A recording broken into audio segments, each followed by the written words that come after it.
Jack. I apologize for the delay. Welcome to the den. Yeah, you know what I'm saying?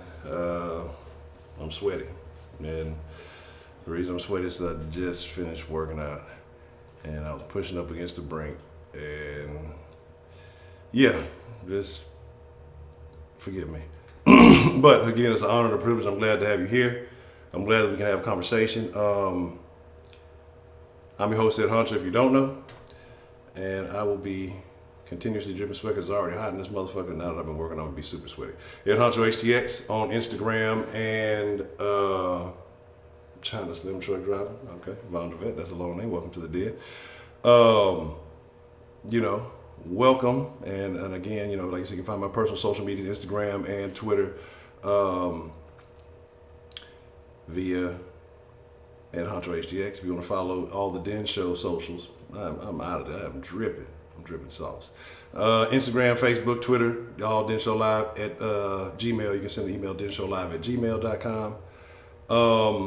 If you ever want to call the Den, even if we're not live, you can call 833-284-3336. You know, if you want to leave a voicemail, you know, share some conversation with your boy, you know, I'll try to check those every time I get a chance and try to respond back either via text or, you know, I'll try to comment on it in the next stream or something like that. So I appreciate everybody who does reach out and share. If you want to make a one-time donation to the channel, you can go to streamlabs.com/The Den Show.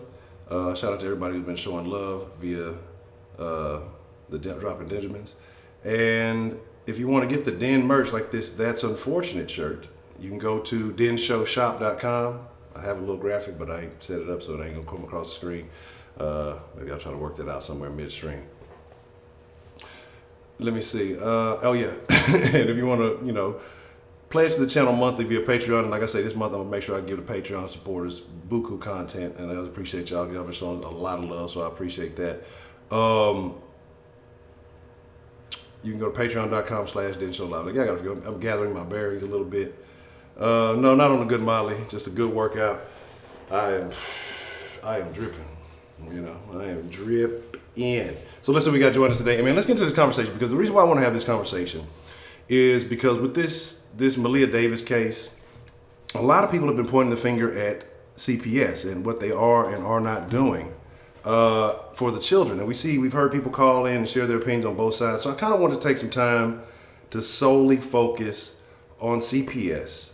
You know, what they can do, what they can't do, who's at fault, do we blame judges? Should the responsibilities be solely on the parents, or are they overworked? It's been so many angles to the CPS aspect of it that I just wanted to address this today.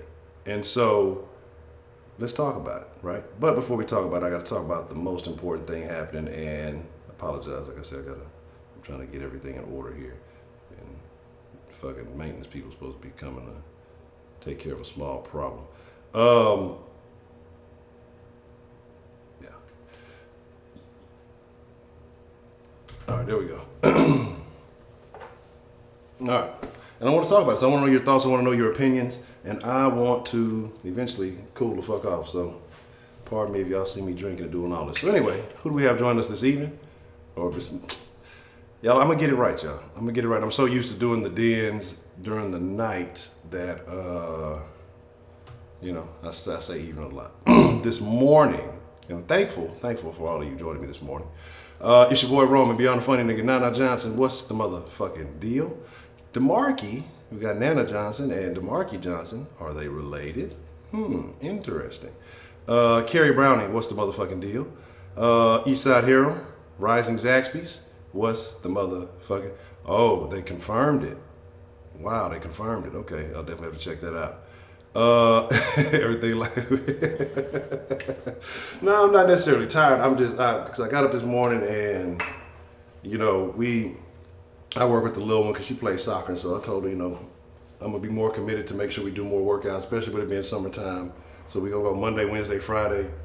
And we worked out in the garage and it's hot. We sweating and drenching. And now she's doing her book work. And, you know, I'm doing my thing. So it's tough. But Janet Sleuth, Everything Life of Nikki Nicole, Sly Barber, what's the motherfucking deal? Thank you all for joining. Let's talk about it though. Let's talk about it, okay? I've talked about everything else, but let's get into the conversation.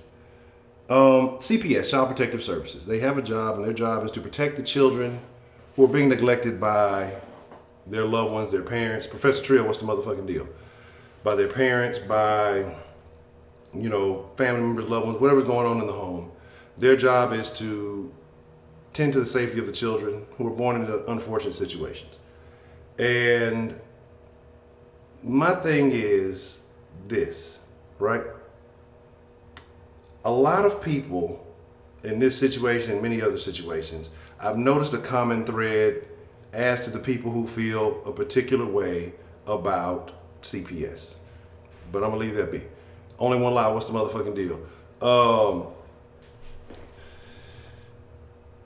You know, it is what it is. Sometimes people make mistakes. Sometimes people go through problems. Sometimes things just don't go right in people's lives.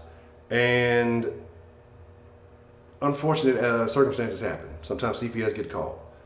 Sometimes good people lose kids simply for really trying their best, and you know, they just really hit a bad spell in life. It's not that they're on drugs. It's not that they got anything else going. They may have made some bad decisions. Bad things have happened, and you know, they get caught up in it. But what we tend to see a lot is, or people seem to refer to a lot, is when every time we have a situation like this, is we blame CPS because some drug addict or abusive, neglectful parent, or you know, someone in that home has molested a child, all the things that go on, right? Chunny Poo, what's the motherfucking deal? But I want to take a step back, and I want to be rational about this. And then I'm going to open up the line and let everybody call in and share thoughts. I'm going to talk about 10 minutes here, and then I'll let everybody call in and share their thoughts. We're all human beings, okay? And let's put this out there. CPS has guidelines. So an individual caseworker can't go above and beyond the call of duty and start kidnapping kids and just snatching kids out of homes and doing all of this stuff without a certain level of approval. A CPS worker cannot intervene on a judge's decision. They can make a recommendation. So I know a lot of people get mad at caseworkers without knowing the true reason behind it. So I don't necessarily want to blame caseworkers, right? Just Sarah, what's the motherfucking deal? And also you have to think about, imagine how much love and outpouring came out because of this case with Maleah, right? Imagine having to deal with that 60 times a month and seeing the real ins and outs and details of those situations. I want to shout out to Professor Trill because he shared some stuff with us, and we had some other callers who said some same things, and we had someone who said that they were in social work and that it's a thankless job. Because on one side, if you're taking the kids, you're a bad person, you're breaking up families. Shame on you for breaking up families. That was a good family and they don't know this, that, and the third, and you know, y'all are bad people, y'all just kidnapping kids. Then on the other hand, well, why didn't y'all take these kids from this home? Y'all knew that it was bad what was going on, and you guys didn't intervene, or y'all let the kids go back to that home, now they're dead and it's your fault. There's no thanks. There's no glory in being a CPS caseworker. Whatever you do is wrong, right? And again, I'm not taking sides. If you choose to get into this field of work or stay in the field of work, you have to understand, and I'm sure it's people who have big hearts who choose to do these jobs. Because a careless and emotionless person couldn't give a shit. They probably, man, I'm not getting enough pay, I'm overworked, I'm not getting enough love. And so someone said, hey, well, they need to call in, they need to revamp, they need to expand. And that sounds good because you talk about, okay, well, hey, more jobs for people. But ultimately, what does that mean? You know, is it going to lessen the caseload? Are we going to come across more cases? What are they going to do about the children? You know, someone shared a story about having to watch the children inside the office because there was not enough places to take these kids. We talk about taking these kids out of homes and putting them in foster care, and the foster care is just as bad. The foster care, you have people who are just collecting a check. They're not even taking care of the kids, man. You know? All right. Thank you, Carrie. All right. Appreciate you. Have a great day. Enjoy yourself at work, if you like your job. But, you know, my thing is this. I want to try to come to a resolution of how we can solve the problem. It's easy to point the finger. It's easy to point the blame. My personal feeling is that the responsibility is on the parents not to abuse your children or not to have the kids if you can't maintain them. I understand we all go through stresses. We all go through things. Unfortunate circumstances take place. But the child never asked for any of that. The child never asked for any of those things. And ultimately, if you made the decision to bring the child in the world, you need to be mad at yourself. Beat yourself up. Or figure it out. Do what you have to do to alleviate the situation. But that's all on you. But a lot of people want to point the finger to CPS. There would never be a need for CPS if this problem wasn't so prevalent. If we didn't have so many bad parents or parents making bad decisions in their lives and it's impacting the lives of the children, it would not be a problem. It wouldn't be CPS has too many cases to handle. It wouldn't be there's an overload or there's not enough money to be. It ultimately comes down to these parents who are doing the shitty job. They're the ones that are doing the shitty job. So let's kind of get into it. I wanna try to figure out a resolution. So when we take calls, I want people to try to, if you want to share your story with CPS, if you've had an experience, if you've been on one side or the other. I know Miss Sean called a while back. She told a story and it was very enlightening. And I know we've had people call and tell their stories of being on the other side of CPS, and there's some very interesting stories that have come through. So my thing is, I just want to know your perspective. I want to know your feelings, because the den is a conversation. It's about seeing, hearing these experiences through other people's perspectives, through other people's eyes, and why, But what I've noticed that most people who have called in and they've talked about CPS situations and, when the kids have it, they have openly admitted, hey, the person who had those kids taken might not have been the best individual. But usually the problem they have with the CPS is, not maybe putting them in the hands of other family members. And I can understand, when people complain, wow, why the CPS, they let that kid go back in the house? Because they want to keep families together.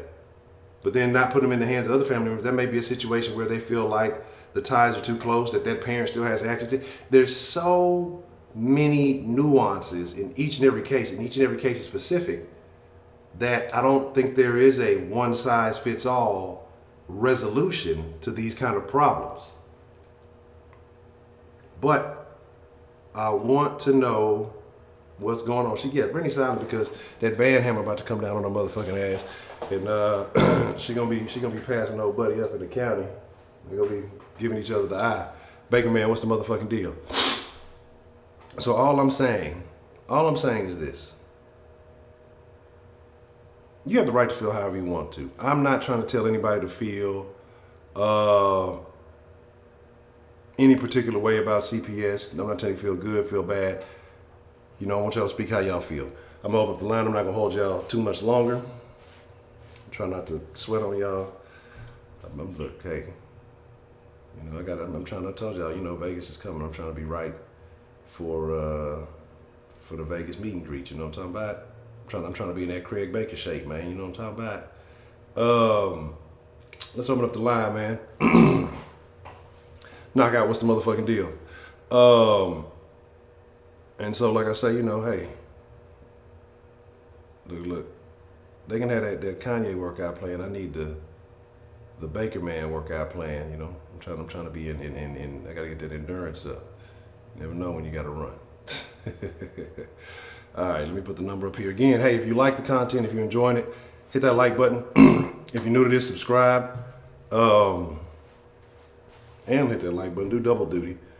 Again, we go live every night, 10 p.m. Central. Every night of the week, 7 days a week. Monday through Friday, 10 a.m. Central Time. So, again, those are my thoughts on CPS, and I want to know what you guys think. I want to know, because like I said, my goal here in the den is to try to see things from every angle.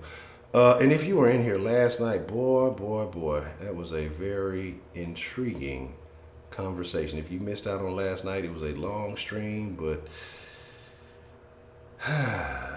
It was tough. All the proper social medias. Let me get the number. Where's the number? I always forget. I always lose the number. All right, here we go. Den Show Live and everything. Instagram, Twitter, Facebook. If you want to join the private Facebook group, the link is in the description below. There is the number.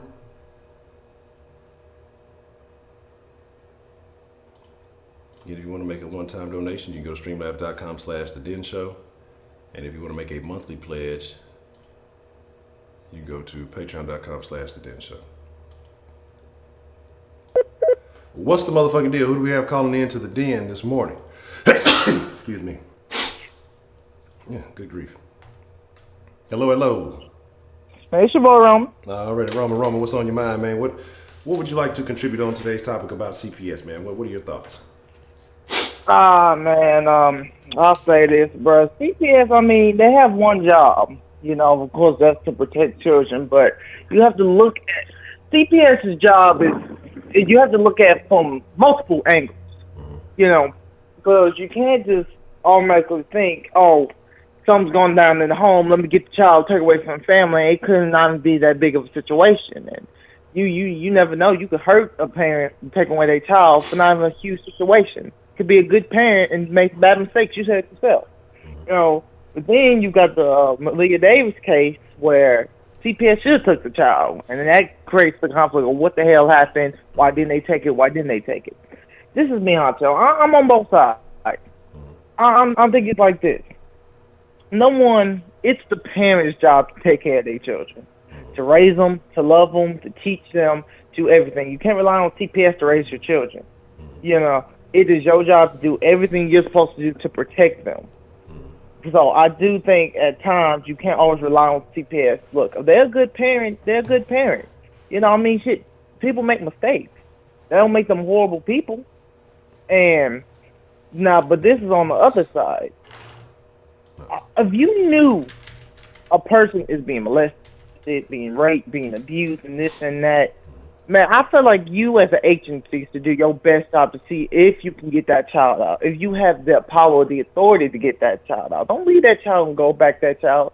I know CPS know Maleah was getting abused, sexual abuse and all that, and that I see what people's argument about it's not on CPS, because it's not all on CPS. It is on the parents. I'm not saying CPS is fault for everything, but I refuse to believe they didn't know that shit was going down. And the thing is, you should have done the best in your power as a service part of the government to protect that child. But that's another story for another day.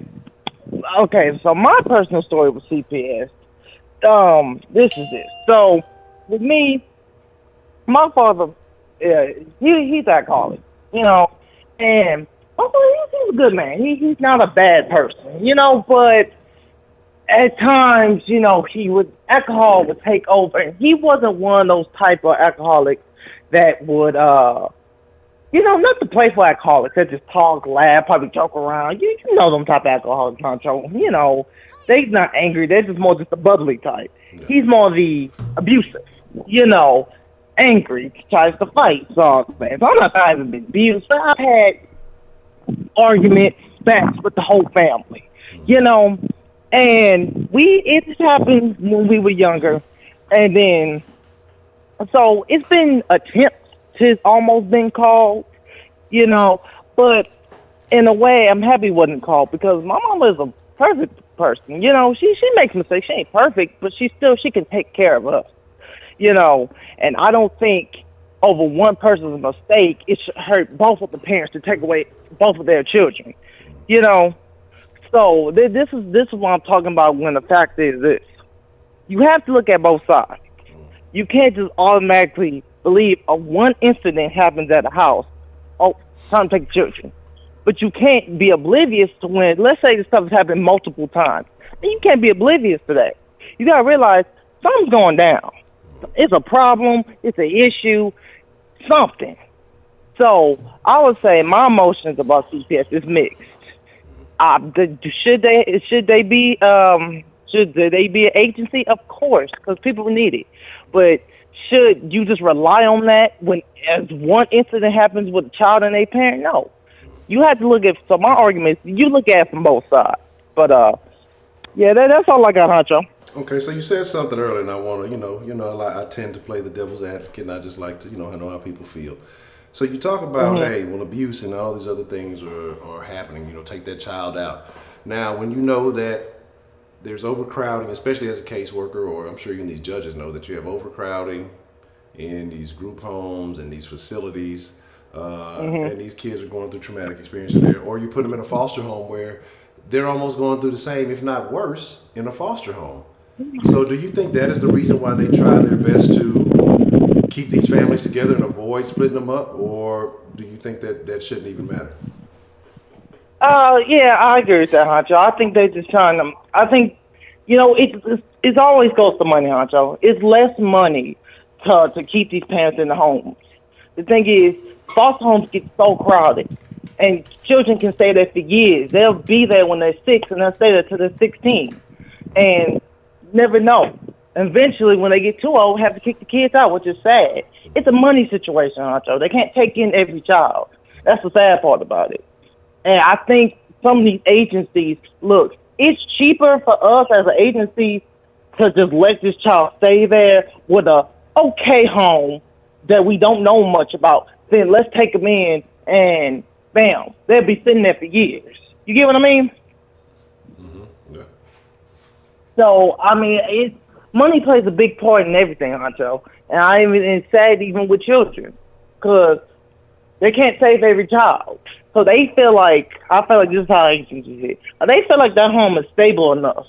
Even if it has problems, they feel like it's stable enough to be lived in while any harm, they gonna stay. I feel like they have to go into a place that probably has complaints on complaints over complaints. And I feel like they have to physically see it or have evidence to show it's happening. If they ain't got that, man, the child's gonna stay in that house. And I think that's probably what happened to the Maleah Davis situation. I wasn't big in the case, but they probably didn't have the evidence to show that the stepdaddy was abusing her, and she stayed in the house. Unfortunately, she's dead now. So that's what I think it is. Okay. Okay. And my thing is that because even though they had the case, he wasn't the one named in the case. It was the bio daddy and the mom were the ones named in the CPS case. So I don't say it's a lot of questions. It's a lot of questions that go on with that. But I appreciate you calling in, Roman, and sharing your thoughts on it, though.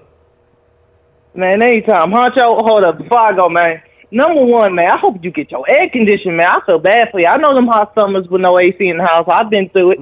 No, it ain't that bad. It's just it really looks worse than what it is because I was working out in the garage like right before the stream. I mean, like right before the stream, so I'm still pouring down sweat. Then I ran into the crib, and when I go from one temperature, like a cool temperature, to a hot temperature, my body temperature fluctuates. I be pouring. So I look really way worse than this. I got the fan on me really right here right now. And I'm cool. I'm actually good. It's just I'm still sweating. So I'm like. I'm better. I'm better right now than I was last night. So, last night I probably didn't look as bad. So I'm cool. Sure. Hey, Honcho, for one of your merch shirt, man, you need a shirt that says interesting.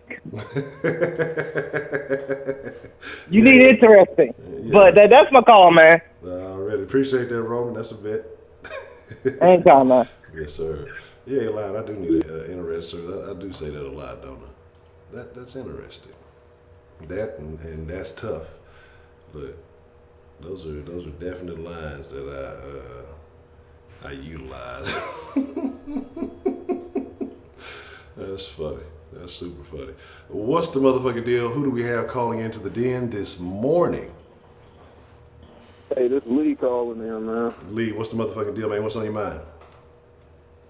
Yeah, remember last time I called in and we was talking about that Maleah Davis situation, and I know this related. Yeah. But remember how, like, when I first was calling into your show, like, way back, I was, like, telling you about that weird-ass situation with the human traffickers and stuff out in Wisconsin and stuff, Mm-hmm. I know Professor Trill might be taking it like people hating and stuff because he got his mom's working at CPS, but really I'm not, because I got a homie that worked with CPS, and he is a good man. He brave. Like, he actually took a death threat, basically, and stuff. And one of his issues is one person working in the DA's department was hating sex offender living in this cul-de-sac, and nobody could do anything because she's the DA. Ain't that something? Yeah, that's tough. But anyway, remember I was saying during that last call that I was trying to help somebody near North Dakota. That lady's children got taken by CPS, and I suspect one of the Andersons that's working with the DOJ in Wisconsin sent an informant to catch that girl up, and her child was taken away from her.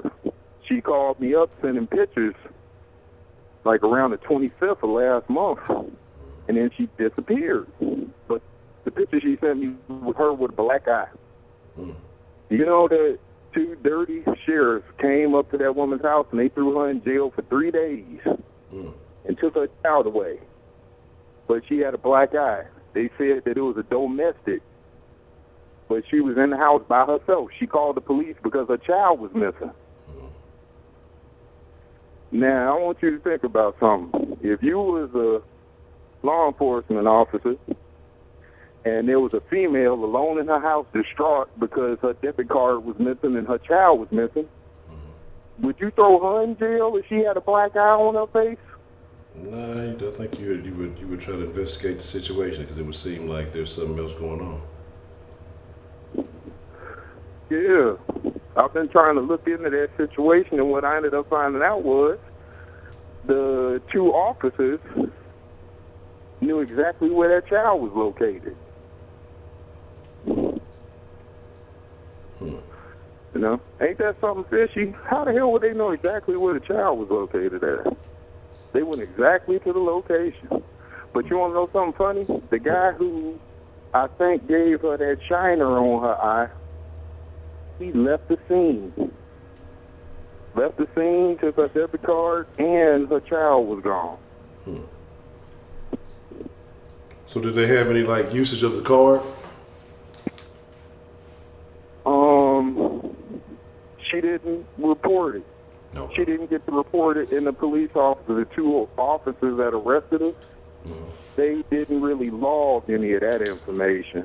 Okay. Because they were trying to say that she had a domestic in a house by herself.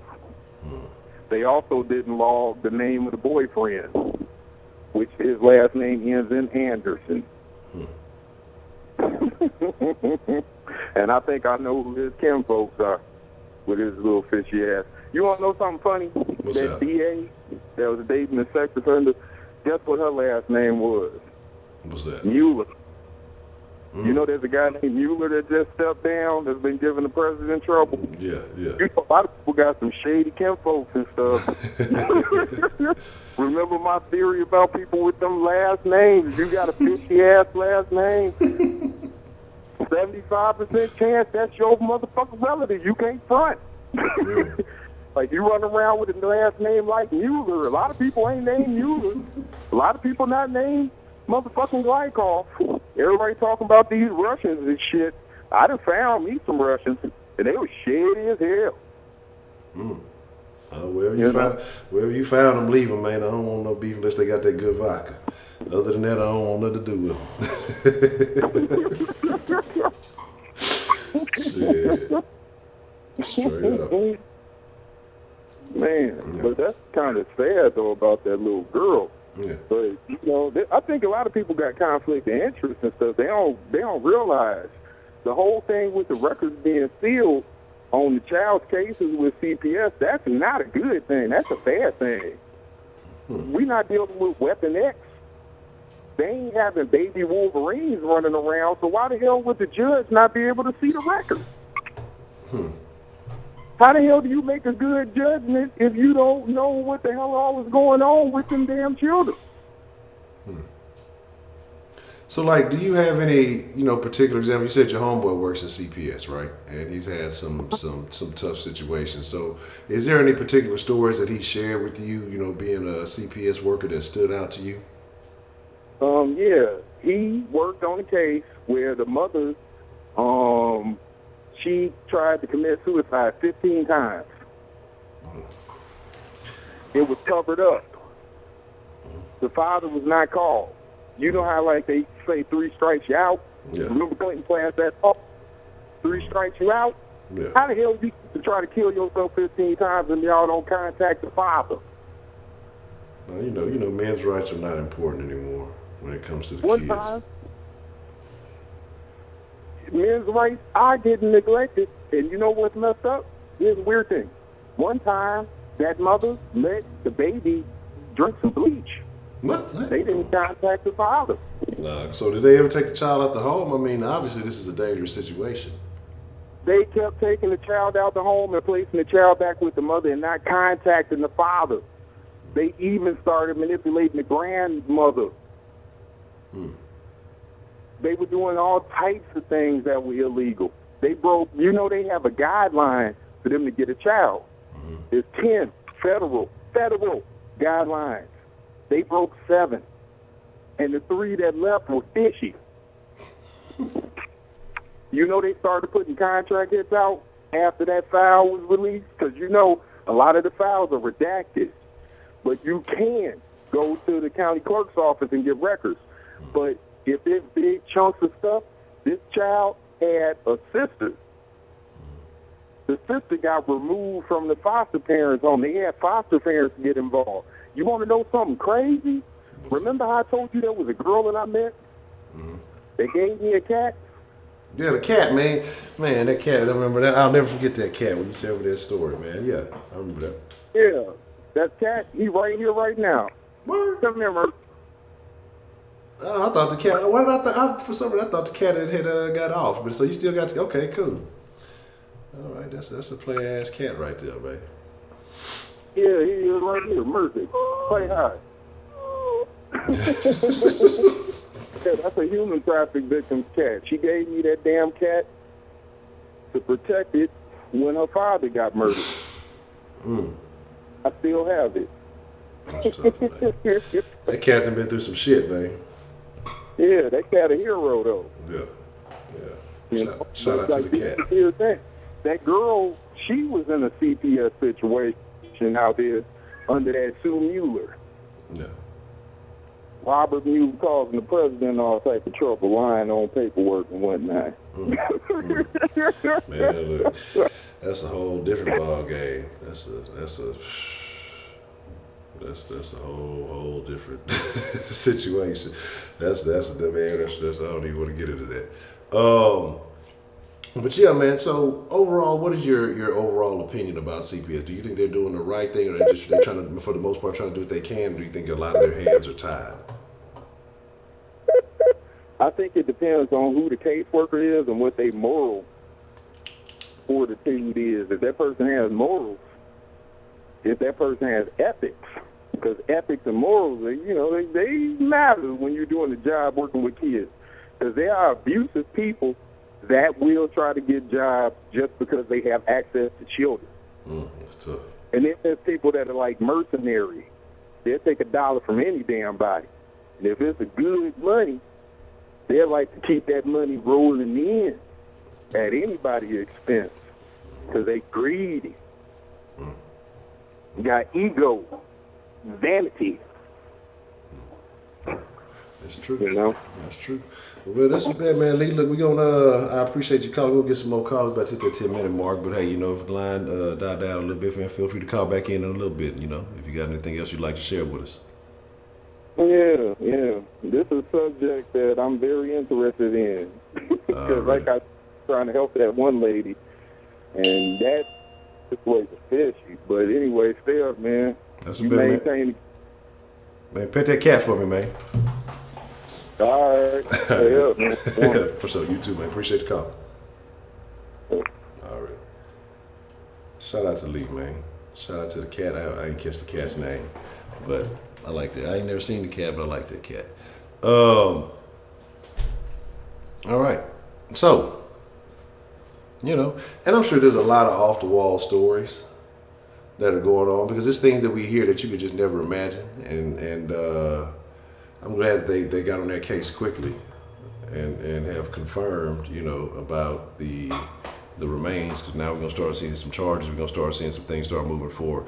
What's the motherfucking deal? Who do we have calling in to the den this morning? Ashley, how you doing this morning? What would you like to share with us in the den today?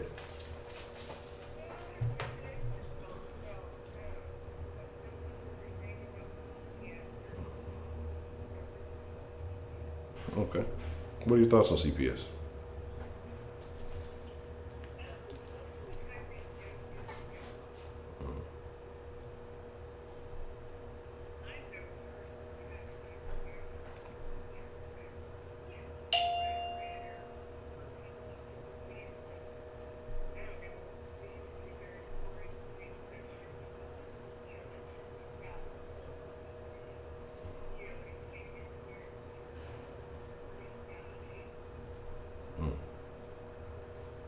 Okay. So you don't think that, and this is why I say, because I want to look at, all angles, and again, you're entitled to feel how you want to believe, but that pretty much everybody who has said it, people, we've had social workers call in, people who have family who work in there, and they say that, man, that these people are overwhelmed with their jobs, so sometimes handling up to 60 cases a month. And then you take out the weekend, so that's about maybe 8 days a month. So say maybe like 22 days a month, and you're dealing with almost maybe 3 kids a day in these traumatic situations. When dealing with that many cases, do you think that oversight is a thing, that sometimes you may miss something, or, when it comes down to it, it's really ultimately the judge's decision whether the kids go back or not? So is that more so CPS, or is that more so the court system that we're dealing with? Oh, my fault. It could be the court system, since they are the one that grants the children back to their families, but CPS workers ultimately have the right, or, the decision to say, like, oh no, during the visitation, this, the parent was acting crazy or pacing around like they were on drugs, or, basically harassed the kid. Or I've heard of somebody, like, kidnapping their kid during a visitation that was supposed to be, what do you call it? Like a visitation where they were supposed to be monitored.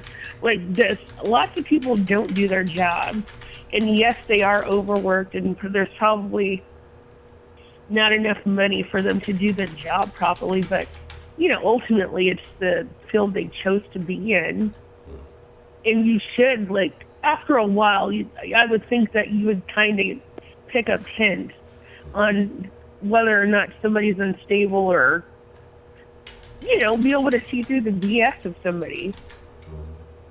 Okay. So, do you think, like, it's what is the saying? Out of the frying pan into the fire? Because we hear these stories about, your CPS steps in and they come and they take these kids out of bad homes, and then they put them in the system, and they get put in the system. They end up in a group home, or they end up in with an adoptive family who may not necessarily have their best interests, who may be doing it for a check. I've heard several stories of adoptive families that are doing terrible things to kids.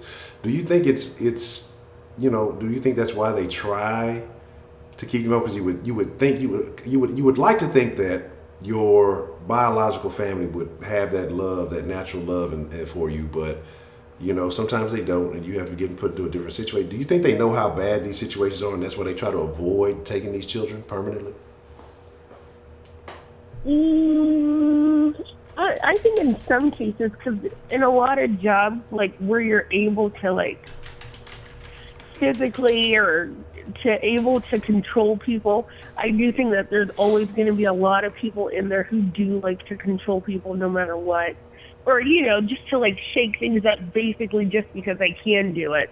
I'm going to do it. But I do think a lot of people, they do their jobs, or, they do know it's horrible and whatever, but basically they probably just have to do their job, and they're figuring they could put a kid at a safe place for not so long, and then reunification would happen. But I don't know. I think lots of people do go on power trip. Okay. Like I said, I think, man, ultimately, like, my thoughts, and again, after listening to some calls, and then we've been talking on this for, off and on for a few weeks, and it's just, to me, it's like, it's a tough deal. And again, there's not enough funding. I know that's something that a lot of people mention, because again, if you're handling that many cases, there's no way, if you're having to deal with, and you're probably doing more than that, because you're dealing with 60 cases a month, maybe 3 cases a day. You have to go to court. You have to do all these other things too. So it's not just visiting homes. You have to follow up with these children. So it's a lot of stuff going on. And then, if you're a parent, you have to go home and deal with your own family. And I guess it makes you, I'm pretty sure that impacts the way they think about things in their own home. I just think it's a very tough job. And, my perspective has changed on it as I've learned more about it. And that's just me personally. That something has to be done, because ultimately it's not about CPS, it's about the kids. One, if there weren't so many bad parents doing what they were doing, then we wouldn't need them, or we wouldn't need the levels of CPS that we probably require. The fact they're overwhelmed is a very sad story. But what would you think that could be done to fix the situation? If you had a solution for it, what would you suggest? To fix CPS? Yeah, if you could fix CPS, what would you suggest? I really don't think there needs to be as many children as there are. There really, just basically on like a I don't know, like a child level, or maybe like a 15, 16-year-old. I think that they should really push like birth control, abstinence. No, I don't want to go so far as to say abortion, because I don't agree with that. But some people don't need children. But what happens after the fact, after it's too late? I mean, after the kid is here, how do what kind of intervention, what kind of prevention method do you think that they could use to maybe preach those things?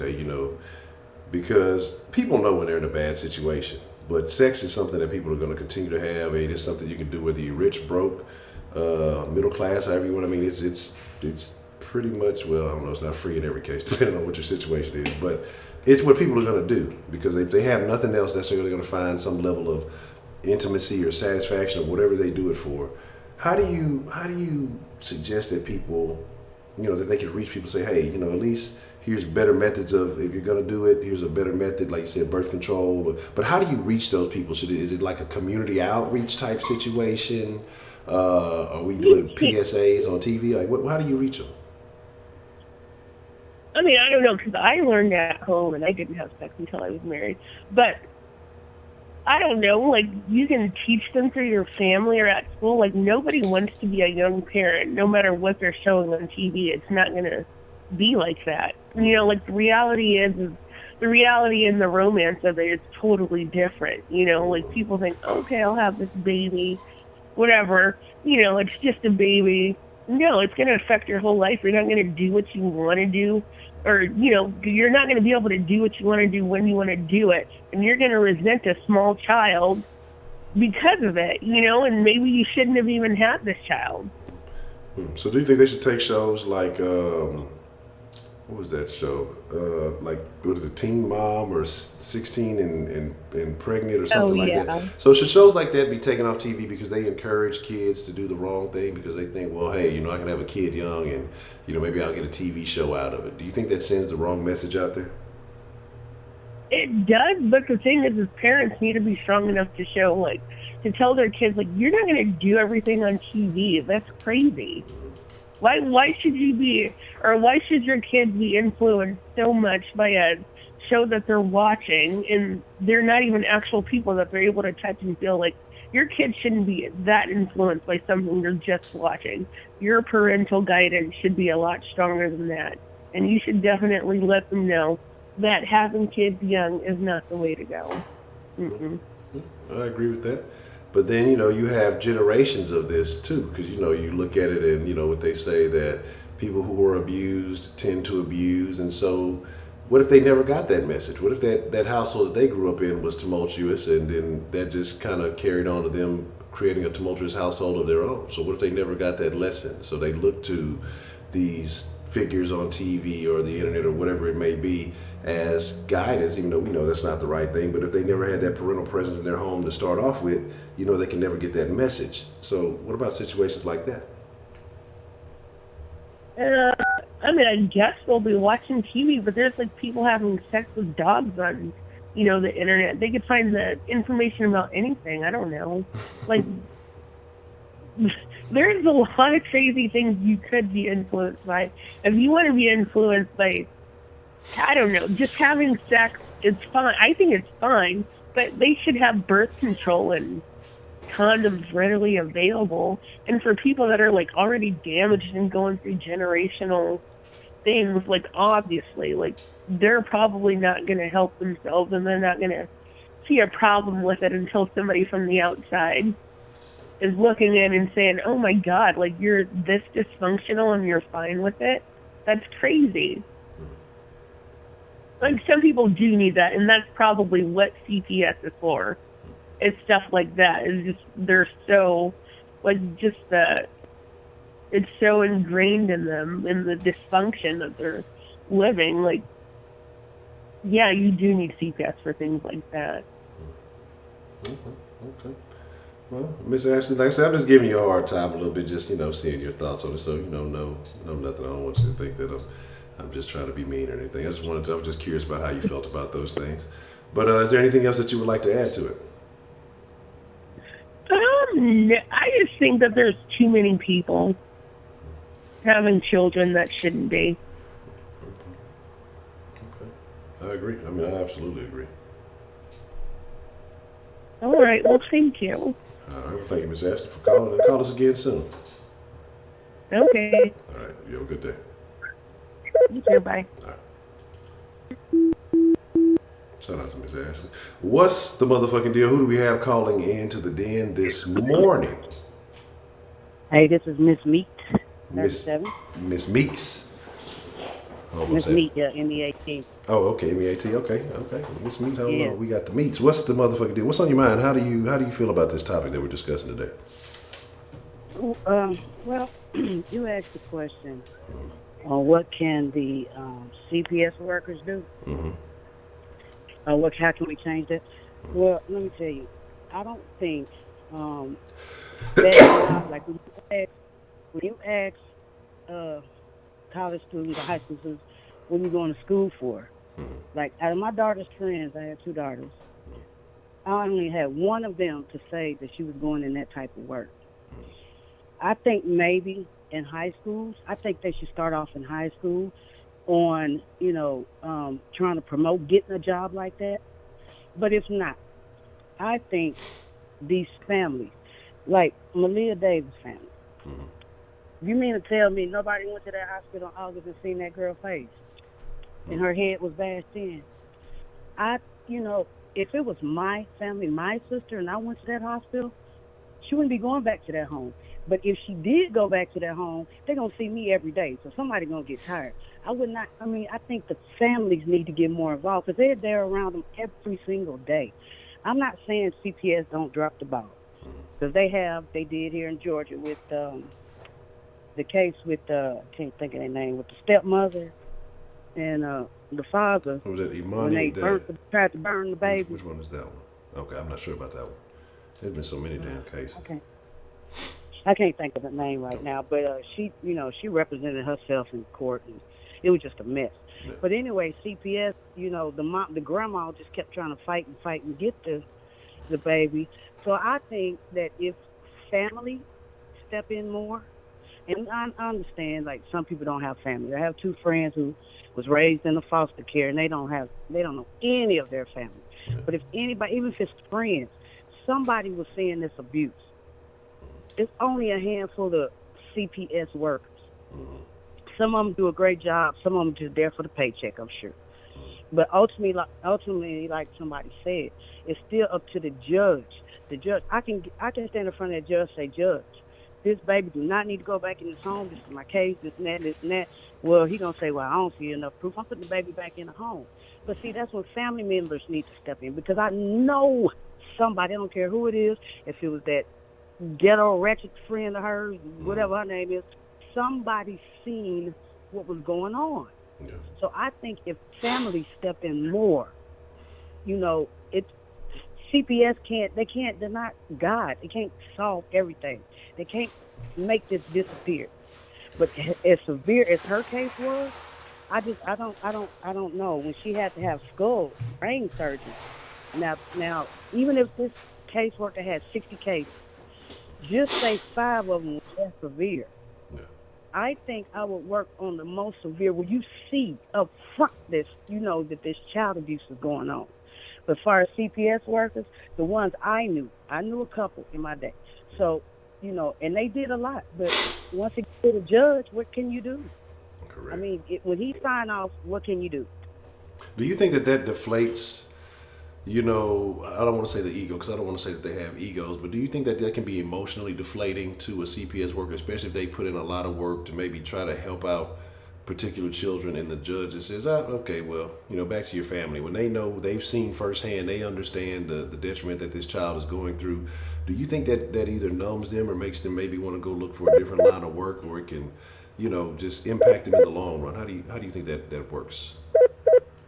Well, actually, in this case that I was just talking about in Georgia, the CPS worker did find another line of work because she couldn't handle it. Because, she went to that house so many times and went to that judge so many times, said this baby don't need to be in the house, the little girl don't need to be in the house, the grandma saying this little girl is being abused. Even his sister called CPS to say the little girl was being abused. So I'm sure it's frustrating to them. I'm sure it is. That's why I know in all families, I don't care what race and what color you are, somebody got to be in that family. Somebody got to be the strong one. Because, like I said, they can only do so much. They can't just come in there and snatch your child without the judge saying, go get that kid. Yeah. So I know it's frustrating. This lady quit her job. She had been on her job for over 20 years, I believe, and she quit because she couldn't handle it. Because they put that baby back in the home and that baby died. And this baby was going to even tell the counselors. And the school teachers knew she was getting abused. They would call CPS. Yeah. And then nothing getting done about it. Nothing getting done. She ended up dead. Yeah. And, and the daddy knew when he was confessing in court. I'm going to have to get you that name. I'll put it in the chat, once we hang up. I'll find out what that name is.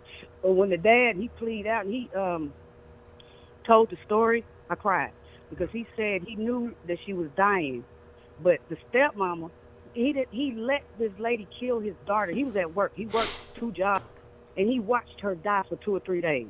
Wow. Then they tried to get rid of her. Every day he'd go in her room, and she was dying slow. Wow. She was dying. Like, this little girl suffered. And he told the story, and I know that was that was just crazy. So if you don't see, I think ultimately, I'm not going to stay on too long. I think family, because you see these things. If you see something like that, help out. Like, it's like a village is everybody. A village is not just CPS and the judge. A village is everybody. Even if you're just a neighbor and you notice something wrong. And that's the problem. A lot of people say, it ain't my business. It's not my business. But when it comes to a child, it's everybody's business.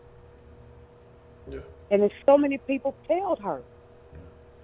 So what do you think about because you mentioned that so many times it's been brought before, and the judge sent her back and all these things, and whoever's seen this case before, do you think there should be repercussions on the judges who especially when there's just overwhelming evidence that a problem is happening? Do you think that they should be held to a certain accord, or do you think it's just they're in the same situation like CPS where maybe they're taking so many cases that they don't have time to be familiar with each one? Well, it has happened. That has happened here in Georgia too. I mean, they fired. Some people went to jail. It wasn't this little girl I was just talking about, but it was some years ago because my brother-in-law, actually, his aunt was over the CPS.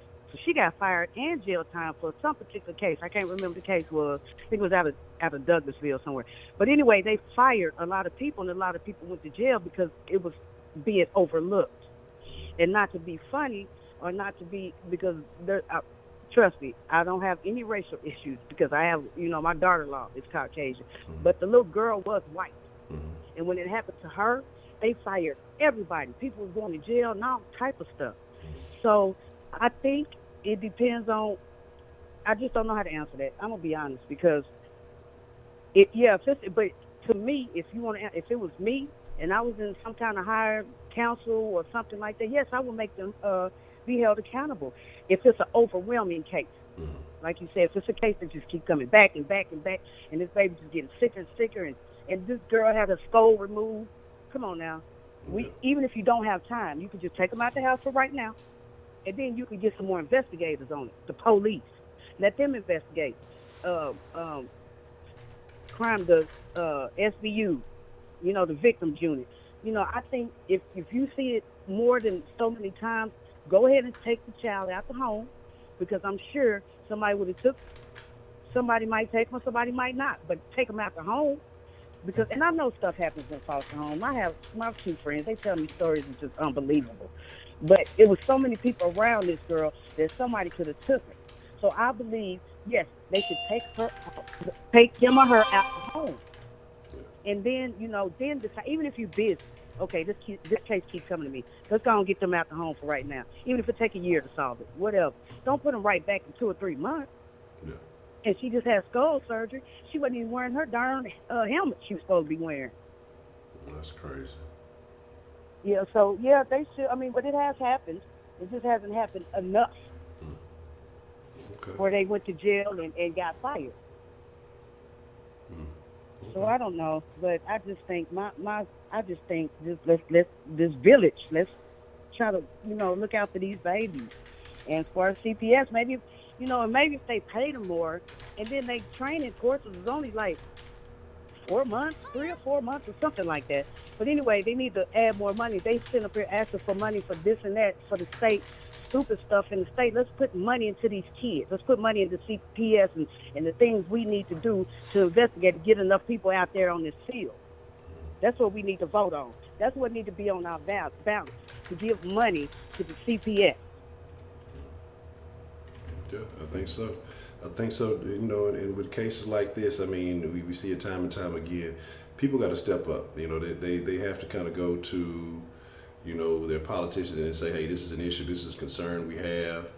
But I think most people, honestly, it's all these flash in the pan situations. And what I mean by that is, it's a hot topic right now, but then once it kind of goes away, people forget about it. They go back to they go to their own lives, and then when they have the opportunity to do something about it, it passes them up, because then another case happens a few months down the way, and and then next thing you know, it's now they mad about it again. But when they had that opportunity, like you said, maybe get it on the ballot or things like that, they forget about it.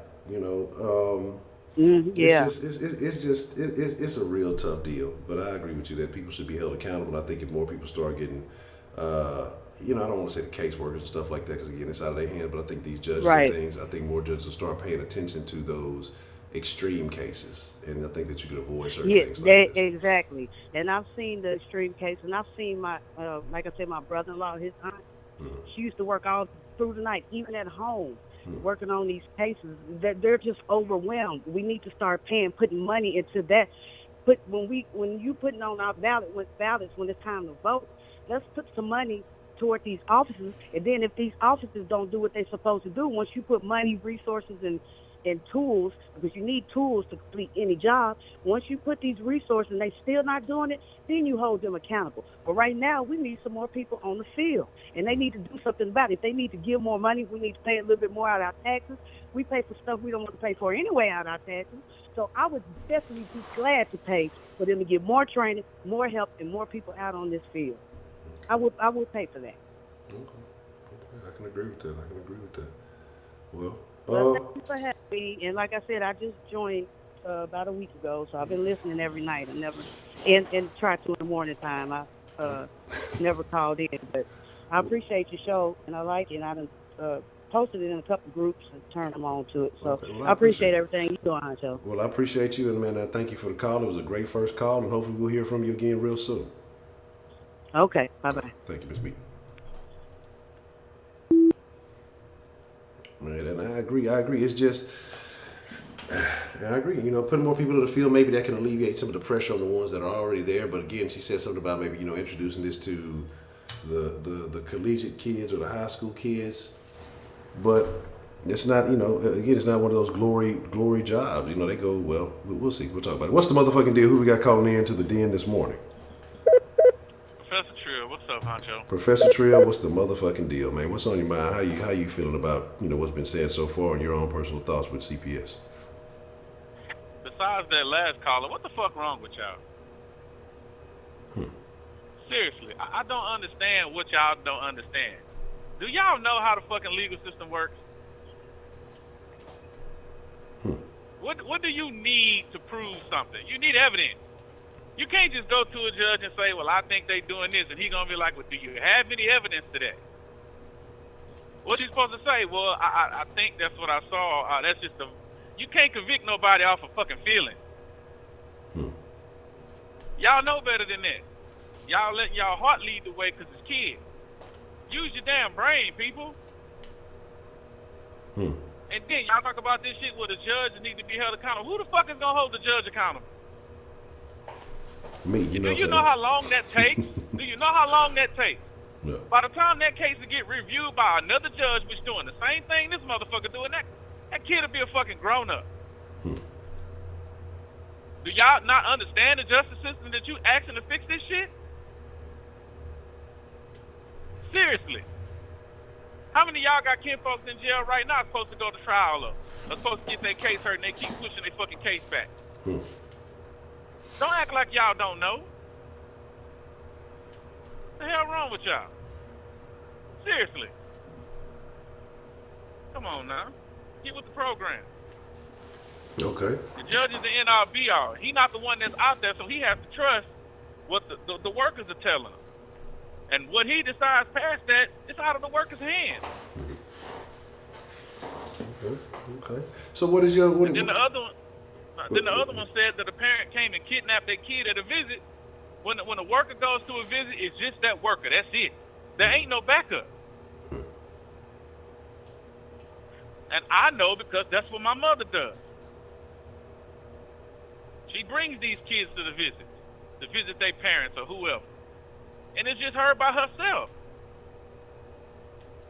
And my mama's what, 50, 55, 56? Well, who the hell she finna fight off? Probably some young junky-ass parent. Fuck that. I understand that's somebody else's kid, but shit, I want my mama to come home at the end of the day. Straight up. That's not my fucking problem. Y'all call it cold all y'all want to. Shit, it's a cold world out here. Gazelles get ate every day. I don't hear y'all crying about them because that's natural. This shit is bullshit. It's fucked up, but it happens. Stop acting like that y'all live in a perfect world because you don't. And I understand a lot of these extreme cases. Yeah, they're extremely fucked up. But the justice system is the justice system, whether it works in your favor or not. A lot of people get hold, and a lot of people get away with shit. It's not perfect. Some of these situations are extremely unfortunate. I agree with y'all wholeheartedly on that, but what exactly are we supposed to change about? Who's supposed to be the highest authority over all this shit? That's what the judges are in there for. They got all these years of experience as being lawyers and being on the bench. We got to be able to trust somebody. Even though I know people are fucked up, even those people who we supposed to be trusting, they be doing some whole shit. They take advantage of the situation. But who else can you trust? You can't even trust people's family all the time because your family ain't got your best interest at heart. I understand the lady talking about I wish more families get involved. Shit, sometimes the family don't give a fuck about you neither. Your friend will do more for you than your own family member. Family is not what it used to be. And y'all know this. I don't know why y'all acting like y'all don't know. Don't nobody got values and morals like we once had. Motherfuckers don't give a fuck. So to the ones that do give a fuck, keep giving a fuck. I appreciate you. Yeah. The ones that don't, fuck you. That's simple. But again, I'm not an optimist or a pessimist. I'm a realist. I understand the way shit is and how it works.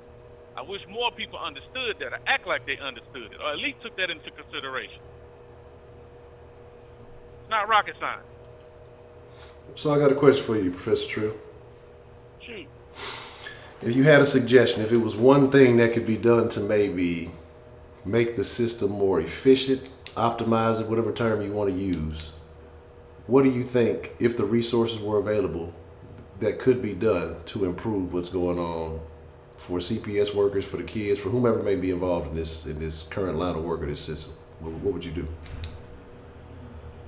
That the only thing you could do is give them more resources, but that still don't guarantee that they're gonna make the right decision.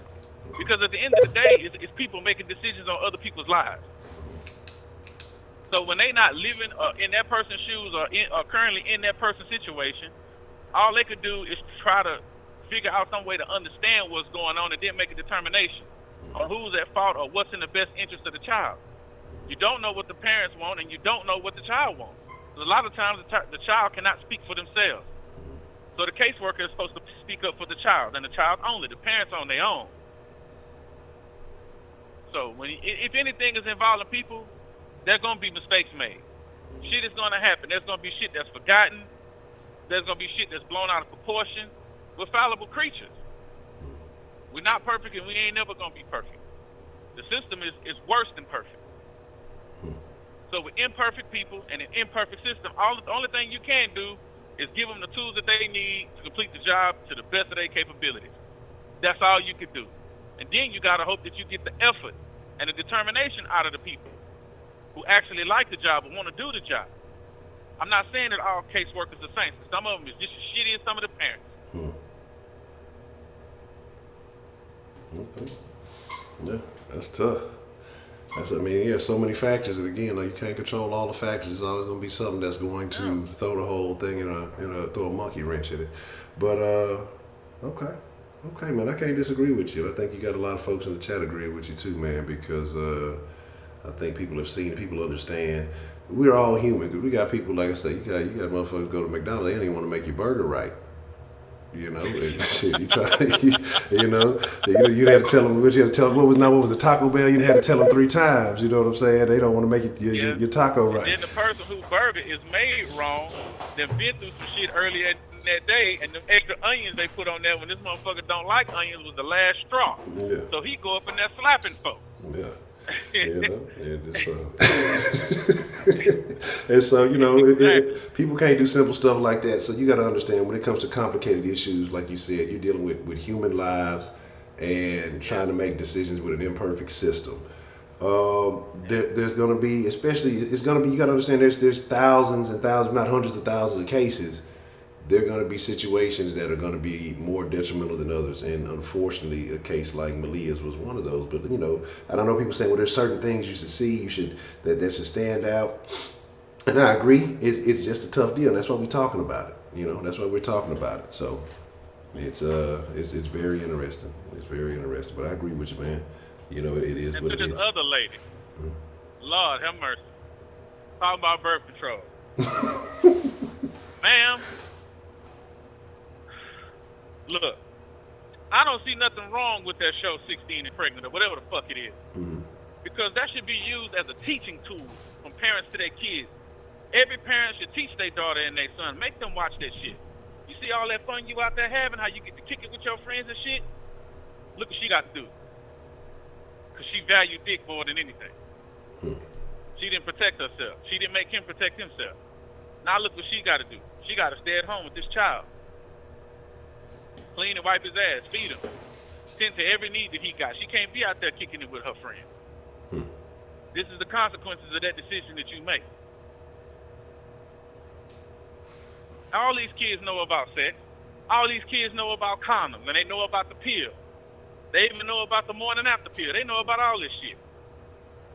But yet they still don't choose to do it. You ain't finna stop these kids from fucking. Yeah. Nobody stops you from fucking. You can have the most strict parents in the world and still be out there fucking. Can't nobody stop you from getting some dick. It's not gonna happen. Yeah, trust All me. you can do is just educate them. Because it's their life at the end of the day. They got to live with that shit. Yeah. Because once your ass is all old and crusty and you dead and gone, they still got to live on if they that lucky. Yeah. This is true. So instead of hiding your kids or not educating them, you need to teach them some shit. Yeah. That's true. Man, and one more I point. guarantee you know how, depending on how old your kid is, if them motherfuckers in middle school, somebody in that school fucking. Guarantee you. No, man, look, I know a chick. I was going to halfway call myself asking her to the 8th grade dance. Turned out she was pregnant. So, That tell you how I go. I know a chick, who had a couple of kids by the time she was in 8th grade. So yeah, these kids look, and with access to the information and everything that's going on, they know so much sooner. They know the stuff we had to used to sneak and find out. We used to have to go find the VHS, and then you find your parents' VHS. You make sure you rewound it back to the same spot you left it in. Otherwise, that was your ass, Mr. Postman. But shit, you had to sneak and find out. You can click. You slide through a couple of websites. You ain't got no filters and blockers on your shit. They gonna get it. So we had to, or we had to ask questions. Now they don't have. They go to Google. Google, what is this? What is cowgirl? What is all this other stuff? And they find out everything they need to know. But it is what it is. But one more thing I'm gonna say before I let you go, man. Somebody said a joke. I think it was Aziz, and it was real funny to me. It's fucked up, but it's funny. But he was talking about MTV as a fucked up place because, they got a show like 16 and Pregnant, but then they also have a show called My Sweet 16 or whatever. So they they talk about how they leave from one house where they talking about they talking about all this fucked up shit, and they all living in a pacer or something, and they talking about, oh well, we got to get out of here, we got to go down the road to film this chick who having all this money and all this other stuff. So it's showing you, I guess, the dichotomy of it or whatever's going on. But I just think it's funny that they cover the spectrum like that. You got 16 and Pregnant, Sweet 16. So you have the spoiled kid getting everything they want, and then you have the ones that are struggling. But you got to make the right decisions though. So it's pretty tough though. But man, I agree with you. I cannot disagree with anything that you brought to the table today. I'm gonna tell y'all something. The hardest hitting revelation for me about this kid shit was when the fact that I turned 17. My mom had me when she was 17, which means she got pregnant with me when she was 16. When I turned 17, I thought, what would I do if I had a child right now? How different would my life be? Just me thinking about that shit, I was like, Jesus Christ, how the fuck did she do it? And I appreciated my mama that much more because she had to go through a lot to keep me. And she did. And I think she did a damn good job, considering. Yeah. I'll agree. People just need to think. Yeah. You all right, nigga, so I think she did all right. I can't not, shout out to Mama Tria. You know what I'm saying? But anyway, I know you got other people on the call in, so I'm going to let you go. All right, prepared for this drill as always, man. I appreciate the call, man. All right, man. Already. Shout out to Professor Tria. Y'all enjoy the call. Y'all stick around. He is a regular around here. So, DeMarkey, how you was in here early and then now you late? I don't understand some of y'all. I'm gonna have to start rearranging wrenches around here. What's the motherfucking deal? Who do we have calling into the den this morning? Hello. Hi, my name is Sandra. How are you? I'm doing fine, Miss Sandra. How are you today? I'm doing great. I was just picking up on your channel last night, looking through this case and things like that. I was kind of interested in a lot that you were saying. I just wanted to give you a little quick story about this situation, which is bringing out a lot of things, and as far as this death and these things that's been going on with these children. I was born in the 60s, so, I was raised by parents that were, pretty strict, and you know what I'm talking about. And we was raised in that good old R&B music where they were, kind of like telling you the truth about life. That's basically what we had to grow up with because our parents didn't really tell us nothing. It was like you do what they say do, and that's it. Yeah. So we grew up with that music that they, kind of cut out right now. They don't have that type of music now. They got a lot of mumbo jumbo, low frequency music for these kids. That's why they acting all crazy and wild. And we had the Beyonce era where, you take all your clothes off and you twerking. It's just a different era from what I grew up in and what I'm seeing going on now. And that has a lot to do with what's happening now with these children. They grew up in the welfare system. Not all, but, they grew up in the welfare system. The mothers didn't have to work, so everybody kind of got lazy. Everybody got lazy about, raising their children, their standards, their morals, things like that. They kind of like slacked off on that, and that's where all this stuff is coming in at. Now, I'm not saying nothing bad happened. We were younger. I mean, I grew up. My mother was abusive to me. I mean, that little girl could have been me as a little girl because she was very abusive to me. My dad was, that stand-up man that went to work all the time. I mean, he wasn't there to see all this stuff that was going on. But this is what's so funny about the situation. I grew up with a mother that was abusive, but she ended up working for DICES, Division of Youth and Family Services. She ended up working to help other people that were being abused. Now, Isn't that a killer? Wow. Isn't that a killer? It's like, and when you grow up like that, being abused, when you're younger and you're being abused, you're just a child. You don't know no better. Your mindset, when you're getting a little older, your mindset is going like, you know what? Abuse is love. So you kind of attract, coming up here, like you kind of attract other people that's going to abuse you because you feel like that's love. Because when you was a child, you just didn't understand what was happening. That's your parent. You felt like, okay, that's the way life's supposed to be for your life. But then when you go through that, as far as what I went through in that situation, I kind of like I had to take myself out of comfort zone and, travel and, meet people. Like the guy that was there saying, most of the time you can find good family out there and they're not even your family members. And they can help you to grow.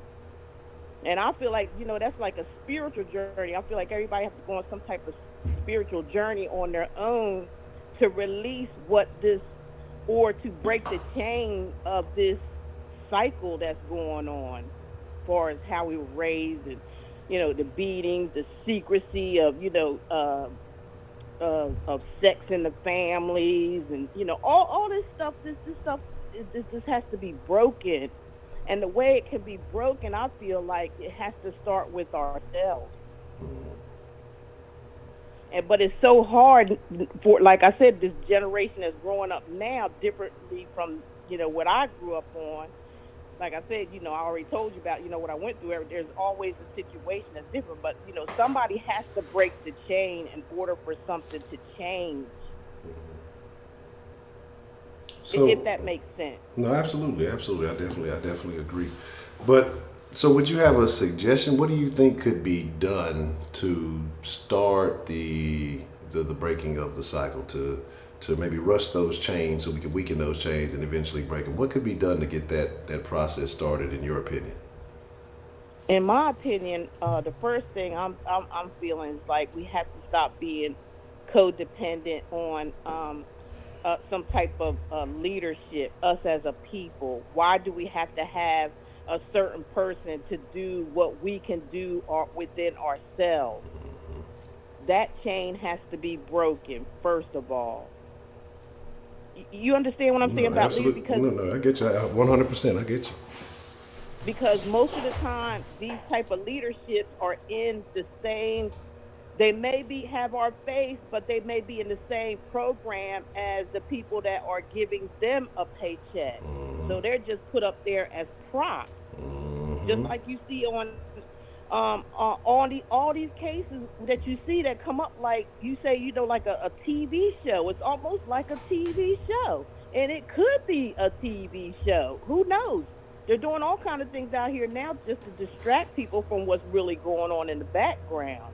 That's why it's so confusing. And number two, I think that people should let go of TV for a while. Just let it go and focus on what's going on with you in your life. Let these celebrities go.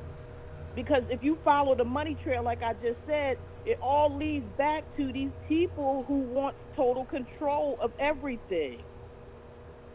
So why should we put our trust in a celebrity that's going to do what their masters tell them to do in order for them to get a paycheck? I mean, if that makes sense. I just feel like, maybe we just forget about these celebrities for a while. Let's forget about these rappers and and all this stuff, like they're doing something for us, and they're doing nothing for us. They are the cause of the problem, I agree.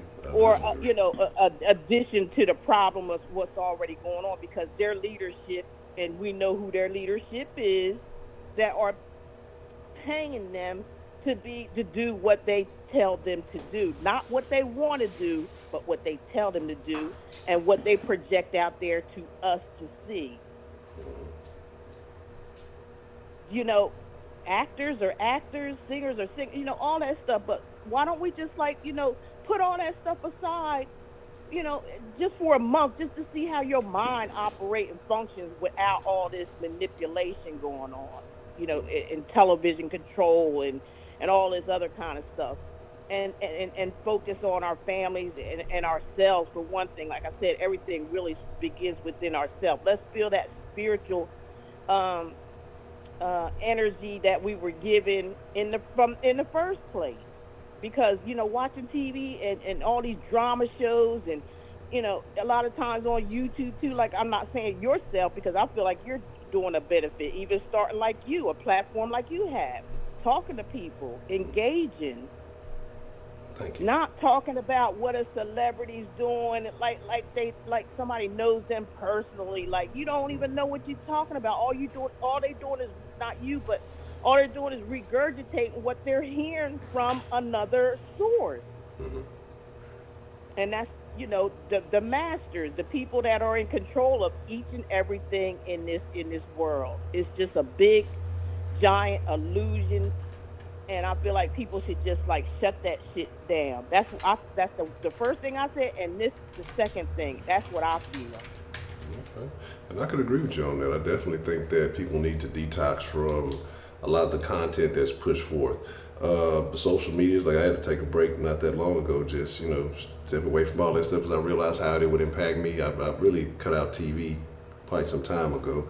And there's programs and things that you may enjoy, but the day and age we live now, you can always catch back up if you do want to go watch that or whatever it is. But I think once you get that feeling of that self-control, that your mind is not constantly wondering about this, that when you realize how much of an impact that it has on your thought process, when you're in it, you can't see it. Once you step out of it and you, like I say, you get some of that out of your system, and you may like, wow, I spent so much time wasting on this here idea or that idea. I really waste a lot of my time fooling with this, BS entertainment. And I could be doing so much more of myself. Because they were talking about, I can't remember the statistic a while back, but they were talking about how much TV people watch a week. And it was crazy. I mean, they almost watch as much TV as people are working, an average 40-hour work week. And if you just took that time and, but you always hear people say, I don't got time for this, or I don't have time for that. But yet, if you talk to them, they caught up on all the latest shows. They caught up on all the latest news. They know everything that's happening. The reason you don't have time is because you're giving your time to something or someone else that doesn't even really care about you. So I definitely think, it does start internally. And that's where the first steps need to be taken. So yes, it's like a redo, like you hit the reset button.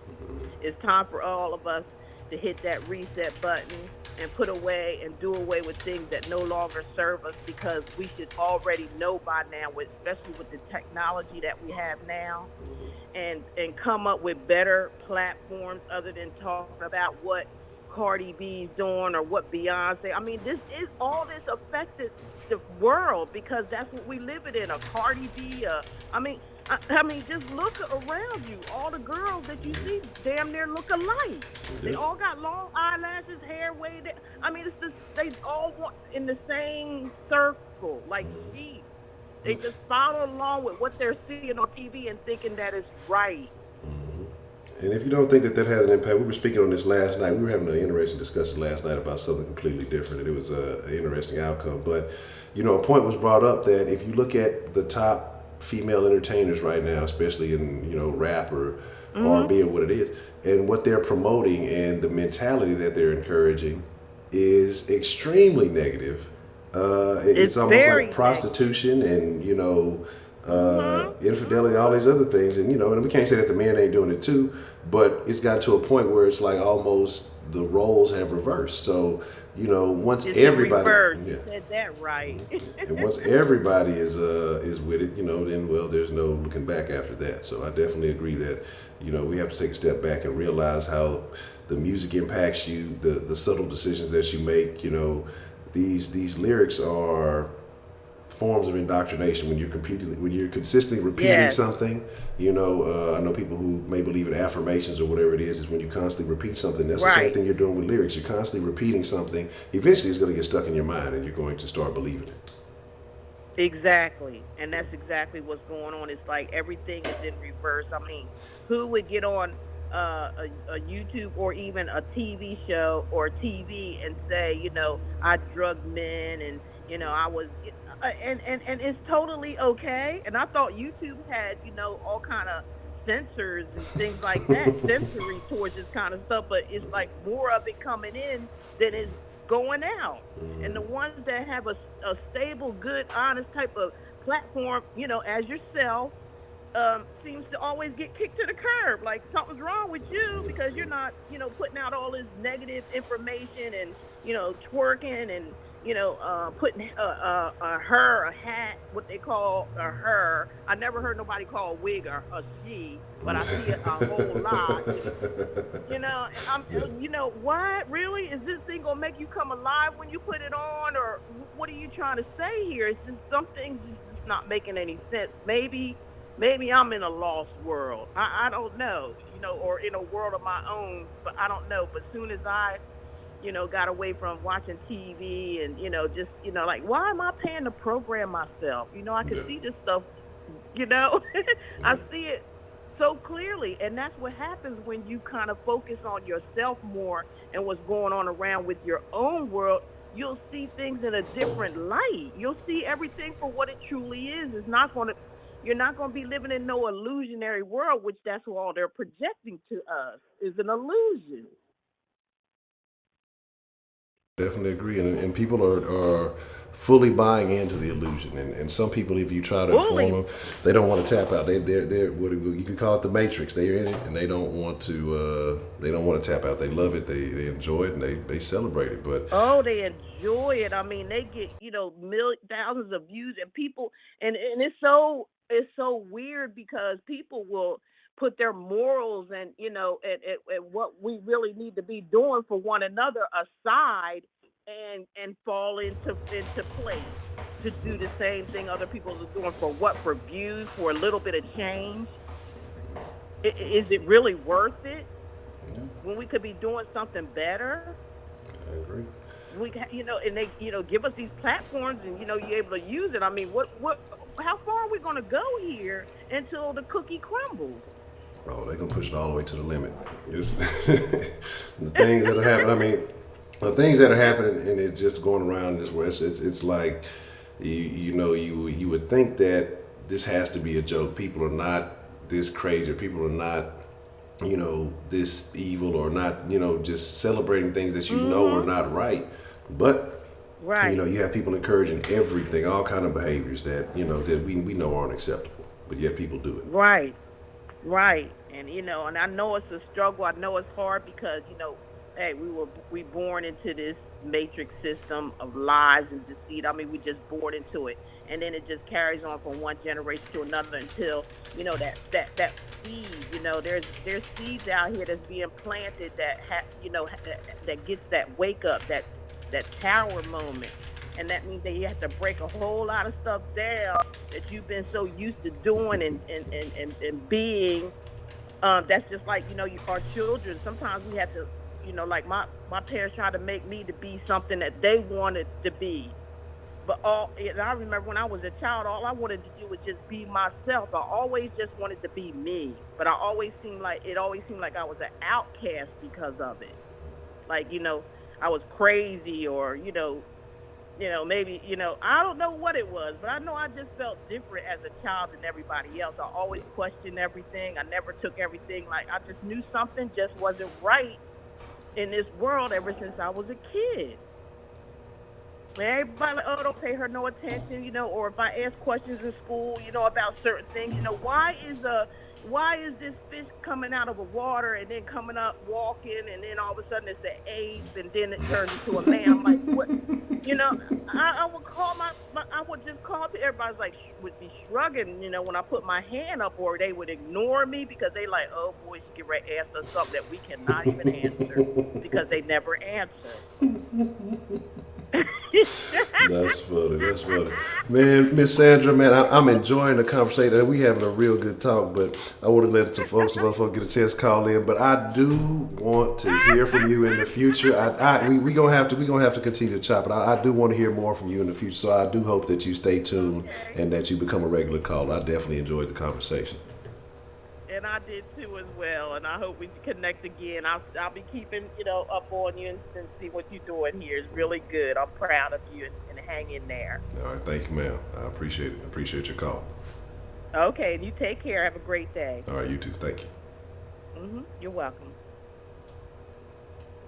Yeah, shout out to Miss Sandra. I like Miss Sandra. Yeah, that's first time calling, but hey, I like Miss Sandra. I like some of these new folks we getting called in. Who do we have calling? What's the motherfucking deal? Who do we got calling in to the den this morning? Again, what the fuck is wrong with y'all? What happened? What's going on now, Professor? Including you, Honcho. What, man? Look, I'm still mad about the false accusations about the Smollett case. We gonna discuss that, but go ahead. Yeah, that's another topic. Come on, people. Okay, look. I understand that some of it ain't y'all fault, okay?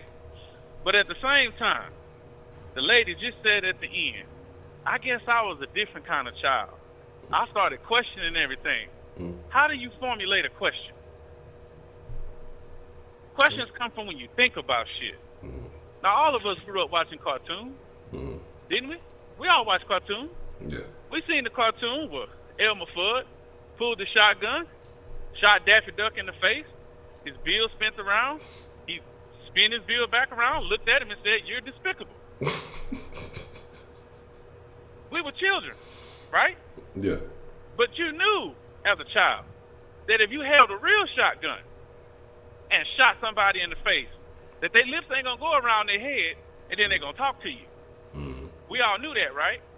So why in the fuck would you blame somebody that's making a song about something or somebody that's making a movie about something and think that that's any different? Entertainment is entertainment. Period. So if I could deduce that as a child, why am I the only one? Okay. I got a question for you, Professor Trill. Hold on, I'm not done. Okay. I'm not done. All right, what you got? So, Okay.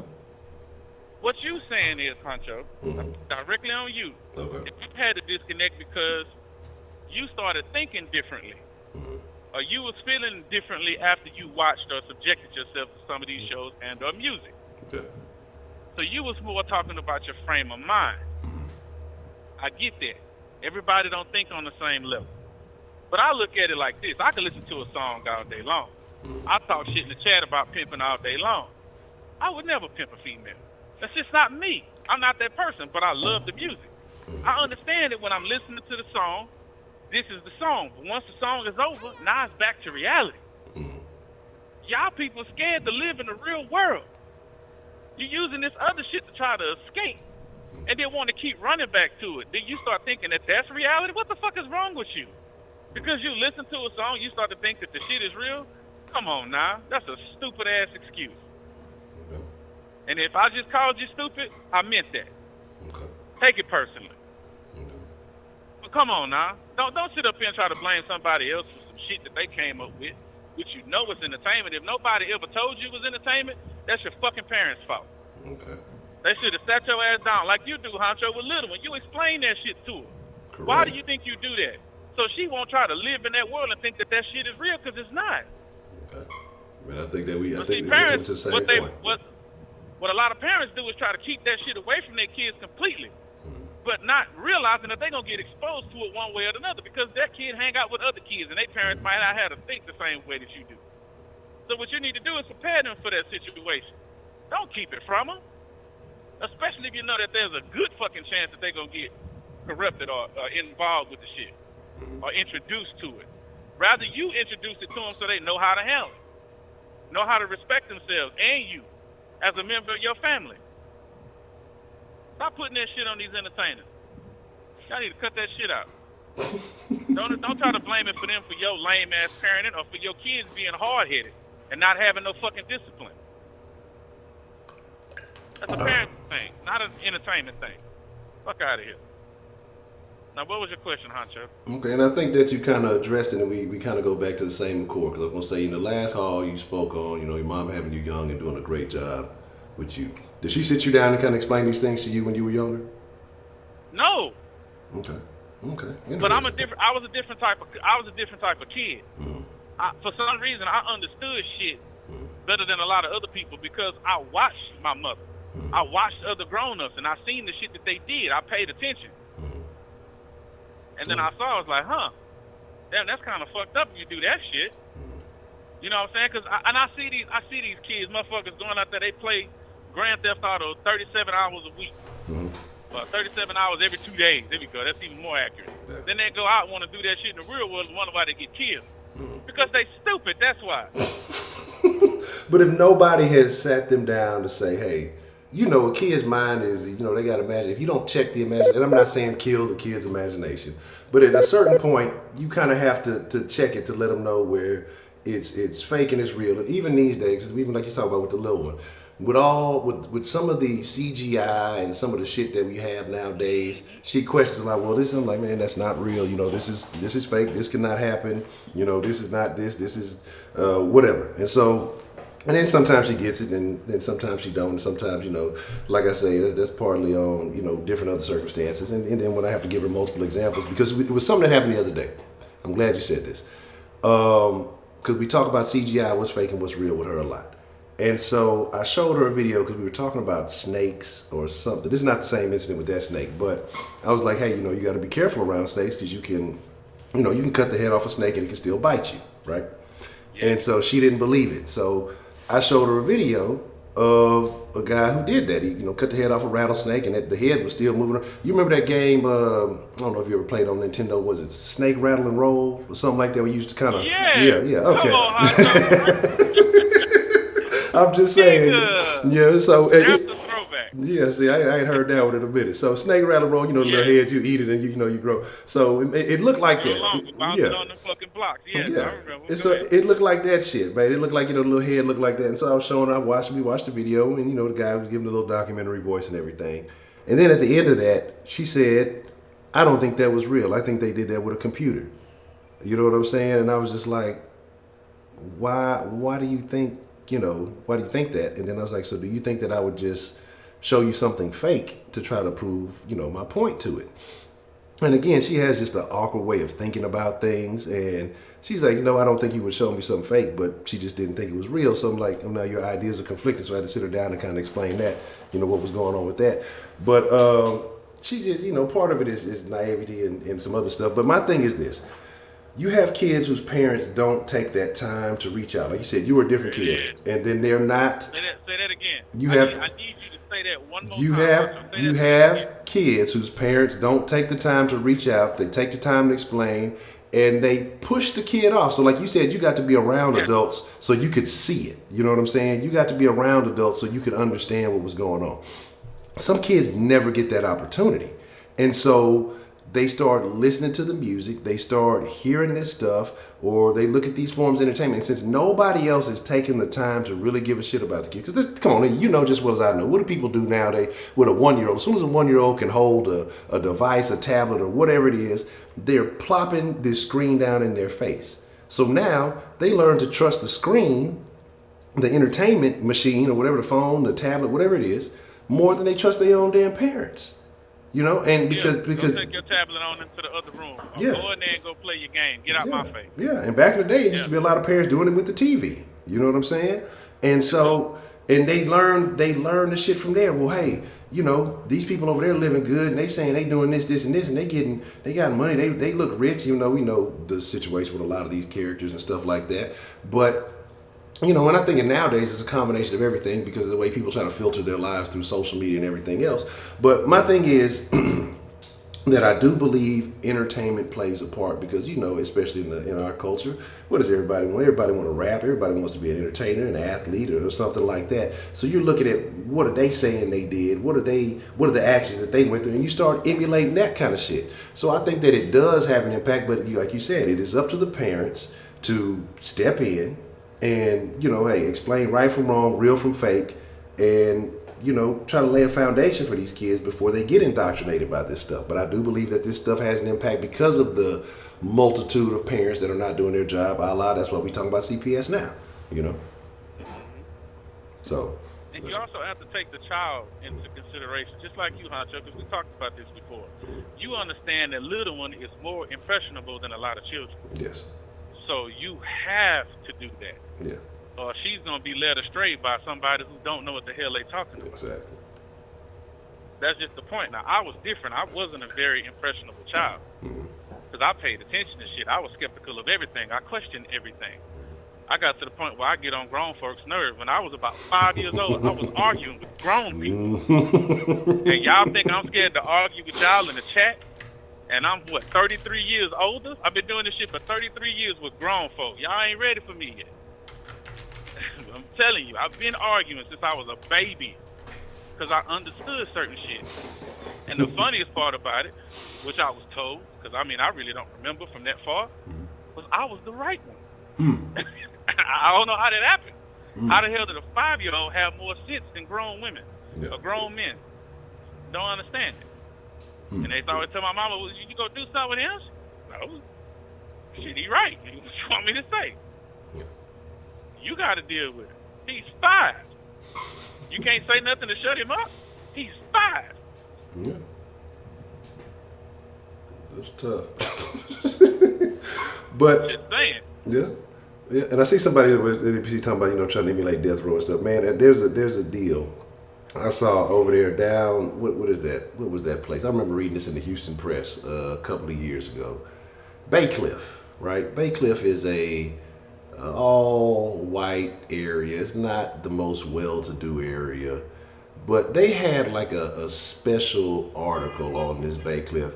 And I guess they all of a sudden became some bloods over there in the trailer park. And they made it seem like this was a real big thing. These niggas it wasn't what that was. Somehow they made it must have been one of their friends or something. They thought it was some real shit going on over there, but whatever. And they talked about where they got this whole premise from. And basically listening to Death Row, and I think they said they saw colors or something, so they emulated that. And so this is what I'm saying. They didn't have there's no nothing like that around that area. That's a little further down. What is that? Down 146, the Bay Cliff area. And again, like I said, it's a little rinky dink. It might be a whole trailer park. That might be all the Bay Cliff. But you know, and that's why I say things can influence people if they're ignorant to sensible shit. You know what I mean? They're gonna absorb the nonsense, and that's so, and it can impact anybody. But you know, again, like I say, that's why I say that you have to have a hands-on approach with the children, and as a human, as a grown-up. But like I say, what happens, I think, is just the repeated. What happened with me is that seeing the mentality of people over and over and over again. I think that's what made me want to do. You know, my thing was like Twitter and all those. It's just like, wow, people are legitimately this foolish. People are legitimately this stupid. People are legitimately supporting these causes that are detrimental to everybody, detrimental to themselves, but they'll support this shit just to be different or progressive or whatever they want to call it. And so, or to be with the in crowd. Yeah, and so and that's why I say that's why I had to tune out, because I'm just like, man, I don't think this way. And I'll be on that motherfucker arguing all day. And I'm not even trying to do all that. Like I say, I really have to catch myself. Like, especially if I catch them on somebody's account, I'm like, do I know this person? Is it going to be worth my time to really engage in argue? Like, do I have a couple of hours to waste? So I know this is, I'm just like, no, let me just move on. It's not that big of a deal. But yeah, man, it's crazy. It's crazy. So that was kind of my bag, though. But I agree with you. I agree with, understand where you're coming from, though. Yeah, and I'm just gonna put this in perspective. A lot of these parents out here don't know what their kids' homework assignment is. Right. But I guarantee you they can tell you what 50 Cent did on Power last night. What? And that's what I'm saying. That's the problem. It definitely is. It definitely is. Especially nowadays when children are most vulnerable in any time in history ever is now. Yeah. And y'all want to leave them to their own devices. Yeah. That's cruel and unusual punishment. And do you think that's a problem? That you got a lot of these parents who want letting the kids sit up there and watch it with them and not explain. Like, 'cause I talk about when we watch stuff with Lou, and hey, we take time to explain things.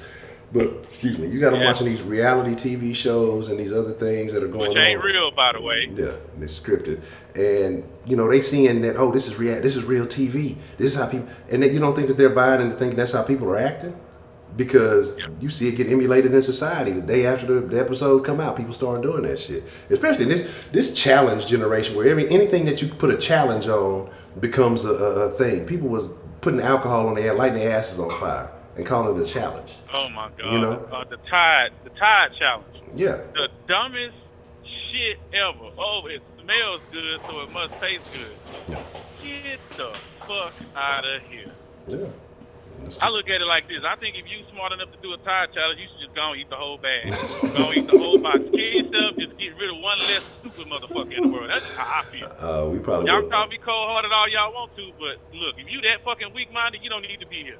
We don't need you. You ain't holding no value to society, none whatsoever. It probably would have been a good 250,000 people wiped out. Right. People were doing that shit all over the place for likes and views. I'm going to do something detrimental to my health for the sake of saying that. I want to question the other challenge too. What was the other shit when you poured the cold water on yourself? What was that shit? With the ALS challenge or something like that. Yeah. How would you feel if you had ALS? Would watching people do that shit make you feel any better? Would it cure any of your ailments? Hell no. What would help you the most is if motherfuckers contributed money to your fucking cause. Straight up. That's what the challenge should have been. Yeah, straight up. Instead of pouring water on each other like the goddamn fool. Mm-hmm. And if you did it, I called you a goddamn fool. I meant that. Feel some type of way about it. I don't give a fuck. It is what I'm just tired of the stupidity and people trying to make it seem like it's logical, and it's not. No. It don't make no sense. And people just started cheering this shit on, stupidly. Somebody's got to stand up and be like, wait a minute, what the fuck are we doing? Somebody's conscience or brain need to kick in at some time. And I'm not perfect. I done been sucking into some shit before. Oh, hell yeah, I've been talking to some dumb shit, done some dumb shit, and then after I got in trouble, I'm like, what the fuck was I thinking? That was some dumb ass shit you just did. I still do it. And I tell myself that was real dumb, my nigga. That was real fucking dumb. You know better than what the fuck was you thinking? And then my answer is I wasn't. I really wasn't. Well, it happens though. I mean, it just happens. But as long as you can, the thing about it though is that if you can look back and say, man, that wasn't smart. But it's the people who look back at it and never even think that. It's the people who never had that correcting thought. I'm gonna do that shit again, or encouraging somebody else to do it. So again, it's those kind of behaviors. You know what I'm saying? That's craziness, man. It's crazy shit. But yeah. But anyway, again, I'm gonna let somebody else call in. Because I'm pretty sure I ruffled a few feathers. Okay. But I hope I ruffled your feathers. Maybe it'll help you in the long run. And if you got to hate me for it, I'll take that. Okay. I think somebody brought you into the Beehive. I don't know what happened, how that took place, but you might be a Beyonce fan now, so I don't know. Oh, the Beyonce shit? I don't really find no fault with Beyonce. Look, Beyonce provided people with entertainment, and y'all ladies loved it. So if there's anything that she did or didn't do, that's on y'all because y'all the one that choose that music. Men ain't sitting up here buying CDs or downloading shit like we used to. That's all y'all ladies. Y'all ladies listen to these music. Y'all make who's popular, not these dudes. No. You're not calling the radio stations requesting no damn songs being played. Y'all know that. Yeah. Straight up. Niggas don't do that. I better listen to my damn Spotify. I've been paying these motherfuckers every month and I'll be listening to the damn shit. Oh, we gonna fight over the aux cord. You know what it is. Man, just pass the aux cord like Chris say, man. But that's a BET, man. Anyway, I'm out of here, Honcho. Already, man. Appreciate the call, Professor Trill. Already. All right. Bet. And don't call him no foolishness, because I will be back if y'all do. So come correct. Oh, man, he mean that too. He will call back. So yeah, I just saw that it was confirmed that the remains were Maleah, and I think we all knew that. I don't think that was I don't mean there's no way that this man he's sitting in jail tell you to go here to Arkansas and you find a bag on the side of the road and it is what it is. But they definitely did swift work because you know they were saying it was going to take a couple of weeks or whatever, so they definitely worked quickly and found that out. They must have made that a priority because they want to get this case handled. What's the motherfucking deal, man? Who do we have calling into the den this morning? Good morning, it's Rashida. Miss Rashida. Have you had your morning coffee, Miss Rashida? No, that's why I'm talking like this. And I'm not a man, y'all. My voice just be deep in the morning. It'll get back right. I sound straight up manish. It's all good. You know, we folks get questioned all the time in here. You know, it's all love. We know who you is. The OGs know who you are, so it's all good. Yeah. But I just wanted to say that about CPS that I'm really, really, really getting tired of people blaming CPS for what's going on. It is not CPS' fault.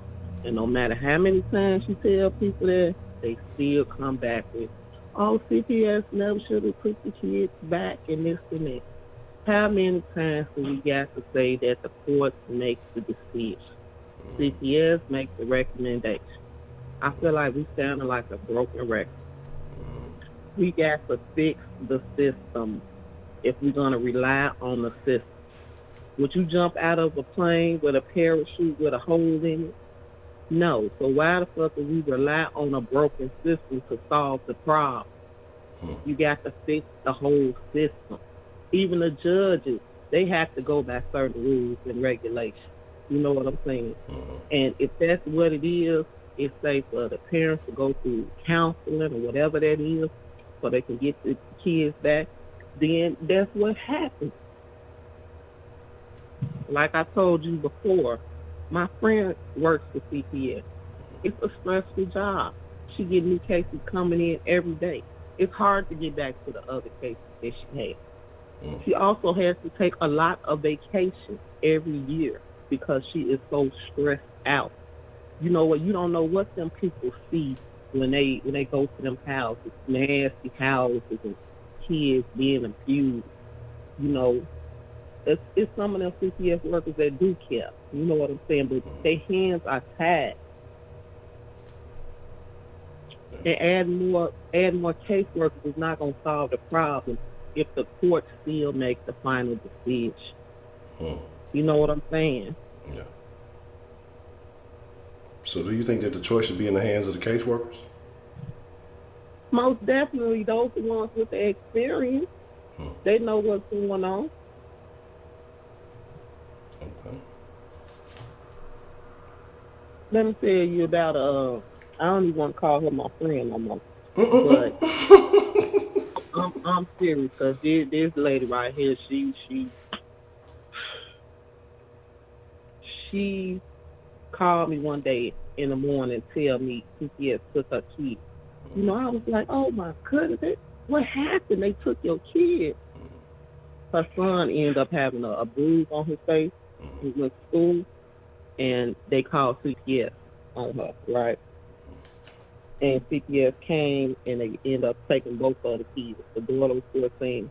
He's about 10, and he's autistic.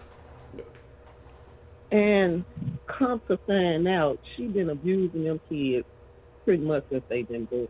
Wow.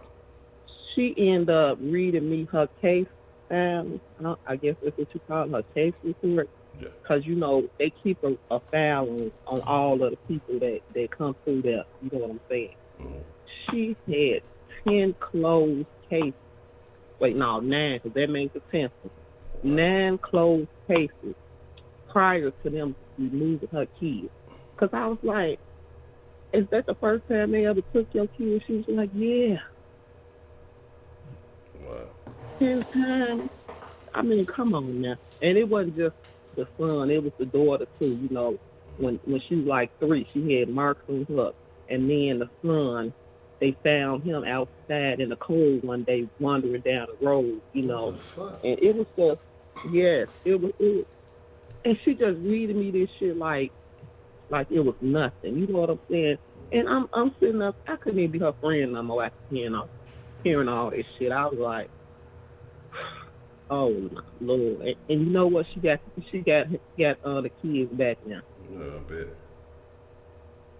That's tough. and they asked her to recommend somebody for her to leave the son with because the daughter ended up on with the biological father, and she let one of people that she knew because by him being autistic, he had like people that would help her with him so ever so often. You know what I'm saying? And she ended up recommending her. And the lady, you know, she was licensed or, you know, she was a foster care lady, something like that. And do you know my friend was still getting a check for him? Okay, because the state, let me back up a little bit. The state allowed him, because he's autistic, to have a TA. That's like a person to help you.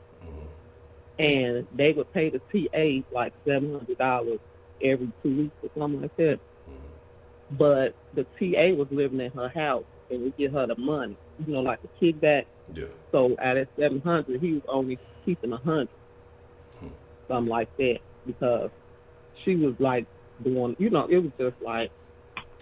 And after the lady got him, she wanted to start getting that money, but she wouldn't let her get the money. So she was still getting his Social Security check, food stamps for him, money from the TA for him. So like he was bringing in, I would say probably about $2,000 a month just off of him. Wow.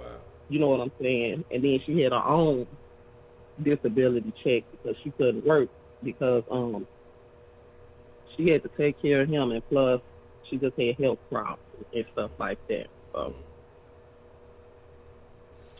So, in a situation like that, now I want your opinion. Now, would you consider that game in the system? Should that money have gone to where that child was at? Oh, most definitely. And I told her that. I told her she was broke. But she told me she needs that money to pay her bills. And that's funny because we was talking about, you know, people. She's living in a low income house. Rent only was $300 a month. Jack. So, you know, we was talking about the other day, people saying, you know, people don't do that, but I think that's an example of people doing it right there. You know, that it happens. It happens more often than you think. And that's unfortunate because, you know, with him having a disability or, you know, whatever you want to call it, that he needs all the resources that can be given to him, especially if you're not having to tend to him, you're not doing anything for him, especially if you mistreating him and he wandering down the street. Oh, man, it's a lot going on with this story, man. And that's tough, you know. When she was reading me that case report, I almost cried because I was like, you bitch, you've been beating on these kids for over 10. I mean, I had to let her go. You know what I'm saying? I could not maintain it no more. I mean, you've been abusing these kids all this time and tried to say that he hit his own self in the face with a belt buckle. What? Yeah. But and then what I'm saying though is, again, like say had that child, something happened to that child while he's wandering the streets, you know, what kind of response happens after that? You know, somebody pick that child up or do something else. You know, fortunately that's not the case, but I mean it's probable anything could happen. Or you talking about outside in the cold and the snow or something, you know, you get frozen. Or I mean, you know, we don't want anything bad happening, but I'm just saying anything can happen in those kind of situations. And you know, then it's people pointing the finger, looking for somebody to blame. Somebody should have did this, and this. But it all starts at home. It all starts at home, and that's the problem right there. I straight up want to go old school, go to her house and beat her ass. But how dare you abuse these two kids? You know what I'm saying? How dare you? Get medieval. Right. That's what a lot of these abusive parents need from their karate chops for their goddamn throat. And they can hire me for that shit because I'll fuck them all up. I hate people that abuse kids. When I say hate, that's the right word I'm using. Hate. I hate them. Well, we throat chopping people now.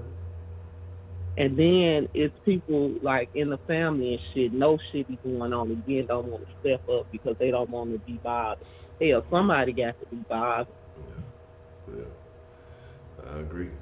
But do you think in a situation like that where somebody steps up and they take the kid as a person, what does that change about the person who is originally should have been, responsible for the child? They just go out, lay up, and have another one. Since they don't have that responsibility, they, bring somebody else over. They do something. No, we doing home sterilization. You snatch the ovary, everything.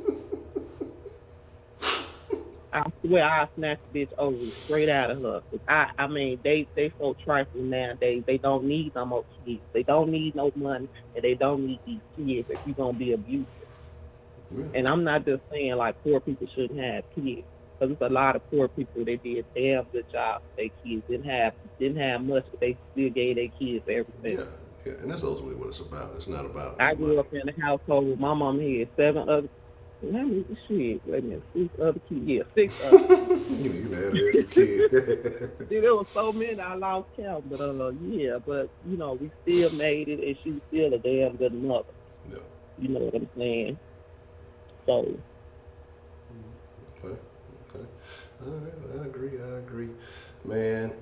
So that's tough, and I agree with you. I think that there are people who get into that line of work and they do care, but I mean, you deal with so much.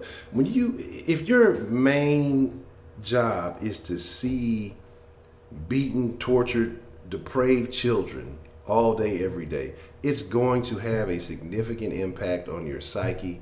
Whether you could be the strongest motherfucker ever, because you're going to eventually see some shit that's going to fuck you up. And in that one case that you may have, been in part of, and the judge says, hey, well, send them back, and then you have a Maleah Davis type situation, and you felt like you were a part of that case, and you did everything you could, and then all your work was undermined, and you just sitting there, I think that has an impact on people, knowing that you tried to do your best. I don't know the caseworker in that case. I don't know what happened, but I'm just saying that I'm sure there are other cases like that, and I'm sure there are caseworkers like the other caller mentioned, the caseworker worked there 20 years. Some of the caseworkers have more than 60 cases. But my friend, she was getting 5 cases a day sometimes. You know what I'm saying?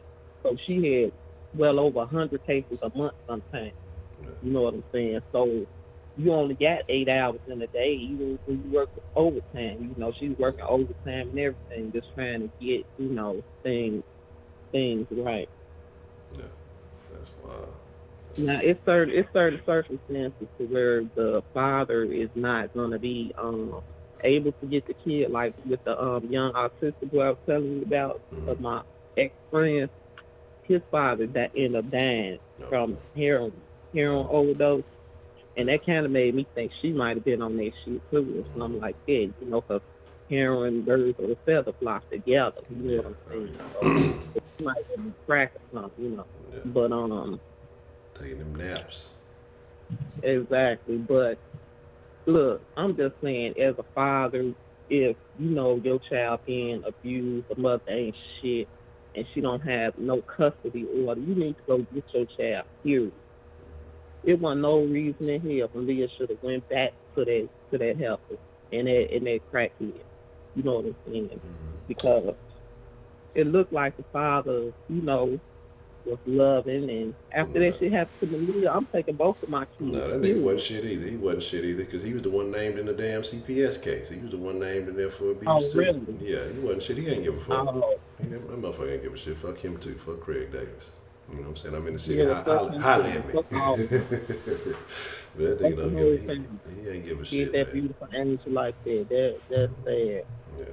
That's what I say. Look at man. I talk about my boy Baker, man. I say, why all the motherfuckers out here tripping got to be named Craig Davis in this case. Then I talked about the tranny story the other day where the dude converted from a Craig to a CC. I'm like, damn, man, they doing my boy Craig bad, man. Everybody named Craig up to some shenanigans these days. A lot of them, it seems like all the Craigs got big heads, though. Because we call them big head Craigs. I don't know. We just saying like this. That's fucked up, man. That's tough. That's a tough situation, man. That's fucked up. I don't know about that one. But you might be on to something. I don't know. Shout out to Miss Rashida. We're able to get ready to go ahead and wind it down here. We do the 2 hours of the AM, and I'm finna get prepared to drop some other things. I'm gonna follow up on how to get this new information on what has come through with Maleah, though. I definitely want to find out an update with that. Is there anything else you'd like to add before we get ready to wrap it up? Huh? Oh, I'm sorry, I wasn't paying attention. You know how we do. Yeah, I know you still not paying attention from last night. We gonna continue that conversation. I ain't forgot about that. We just talking about something different in the moment. When we get back to the nighttime stream, it's on and popping. We still got. Now you know we done woke up on a new day. You don't want no more smoke. Man, we ended technically after midnight, so it's still the same day. I want all them problems, so we can bring it back. You know what I'm saying? Because I am upset. I woke up upset today. I was just like, I can't believe the things that the ladies were saying in the den last night. We were outnumbered, men. We were overwhelmed. Y'all men tried to come with that bullshit, and we just had to correct y'all. We not with that. How did we know? Man said that he wanted to do that. They just said they understand, and there's reasoning behind that, but nobody wanted to participate in that. And y'all was attacking us. Y'all was undermining our characters. Y'all was saying we was diseased and we was players and we was bad fathers. We just got called all kind of stuff. I ain't even none of those things. I don't even have biological kids. I'm a bad baby daddy. I thought we had a delightful conversation. I think everyone expressed their point, and everyone heard everyone. That was the goal. Yeah. Right? So, that's the truth. What it is. It's about understanding the opposite perspective. So, yes, you're absolutely right. In that, if you look at it that way, it was a very engaging conversation. I'm still disappointed, y'all, so I ain't trying to hear that shit. But, yeah. And y'all now know, don't come at us with that bullshit. I just got to be more careful. I've noticed the influx of ladies in the den. Y'all have taken over. It used to be a sausage party. It used to be much more male. We're not taking over. We done already took over. We run the den now. So y'all just better fall in line, fall back. No, I'm a fighter, So we go fix it. We gonna fix this problem. I'm a tactician. We gonna get it all together. I'm gonna figure out how we alleviate these issues. Exactly. Well, okay then. That was all I had to say. Drop that in now. Okay. Well, thank you, Miss Rashida. I appreciate your call. And okay, no problem. All right. You have a good day. Damn, I'm thinking like it's nighttime. I'm still fucked up. Yeah. Well, you have a good day too. All right. Take care. You too. Bye. Man. Yeah, last night was a crazy thing. We're gonna get ready to wind it down because, like I said, in the morning time, I want to kind of be a little bit more on point because I still got to drop some other content. But I appreciate everybody who called in. If I couldn't get to you, I apologize. Again, you can always call, leave a message, leave a text throughout the day. You can hit the line. If you got screenshots about news stories, anything else that's going on that you'd like to share, feel free. You can use, like I said, 833, the number 833-284-3336. Man, hey, if you're just tuning in and you kind of being quiet, you can always hit that like button. If you're new to this and you enjoy the content, hit that subscribe button. But hitting that like button lets YouTube know that you enjoy the content so they can be properly promoted for other people who may enjoy watching the content. So, hey, do that. Like, share, subscribe, share with your friends if you think they may enjoy it. We're all friends of the den. We will be live tonight at 10 p.m. Central.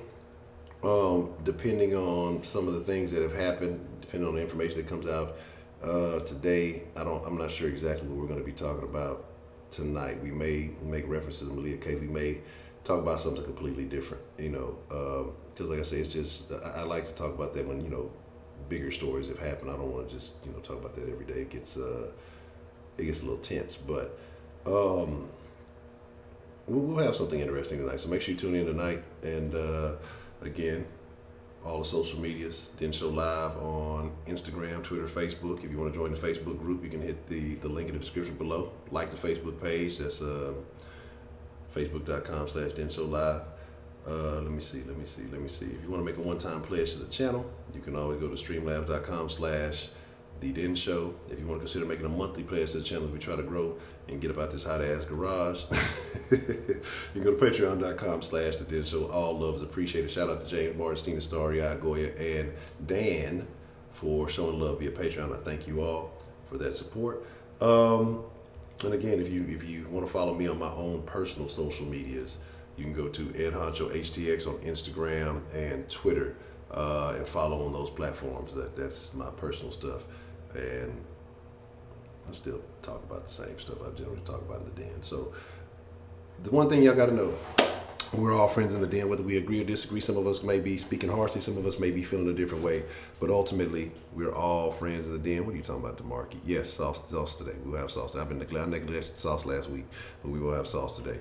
So I appreciate all of you. I thank all of you. It is an honor and a privilege to get to chop it up with y'all each and every day. I'll be dropping some more short form videos later on today. Y'all stay tuned for those. But I thank you again. It is a pleasure to have this opportunity.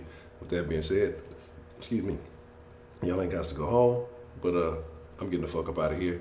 I thank y'all. Go hit that Den shop. Go to Den Show shop. Get you some Den Show merch. And yes, we have ladies tees too. You just got to go kind of look for them a little bit, but they there. I'm gone. You know what I'm saying? Shout out to everybody. Shout out to all the Den folk. You know I rock with y'all, man. I appreciate y'all. Again, just all the support. Miss V Dark. Oh, wait, Miss V, you ain't gonna accept my invitation. Now you know I'm trying to get at you to put you in the mix. You know we got to talk about all that good stuff. Y'all need to if y'all want to come to the Vegas trip, make sure y'all reach out on one of these social medias to get at me. So send an email if y'all are interested in the Vegas trip. We're finna start solidifying plans and things. But I'm gone.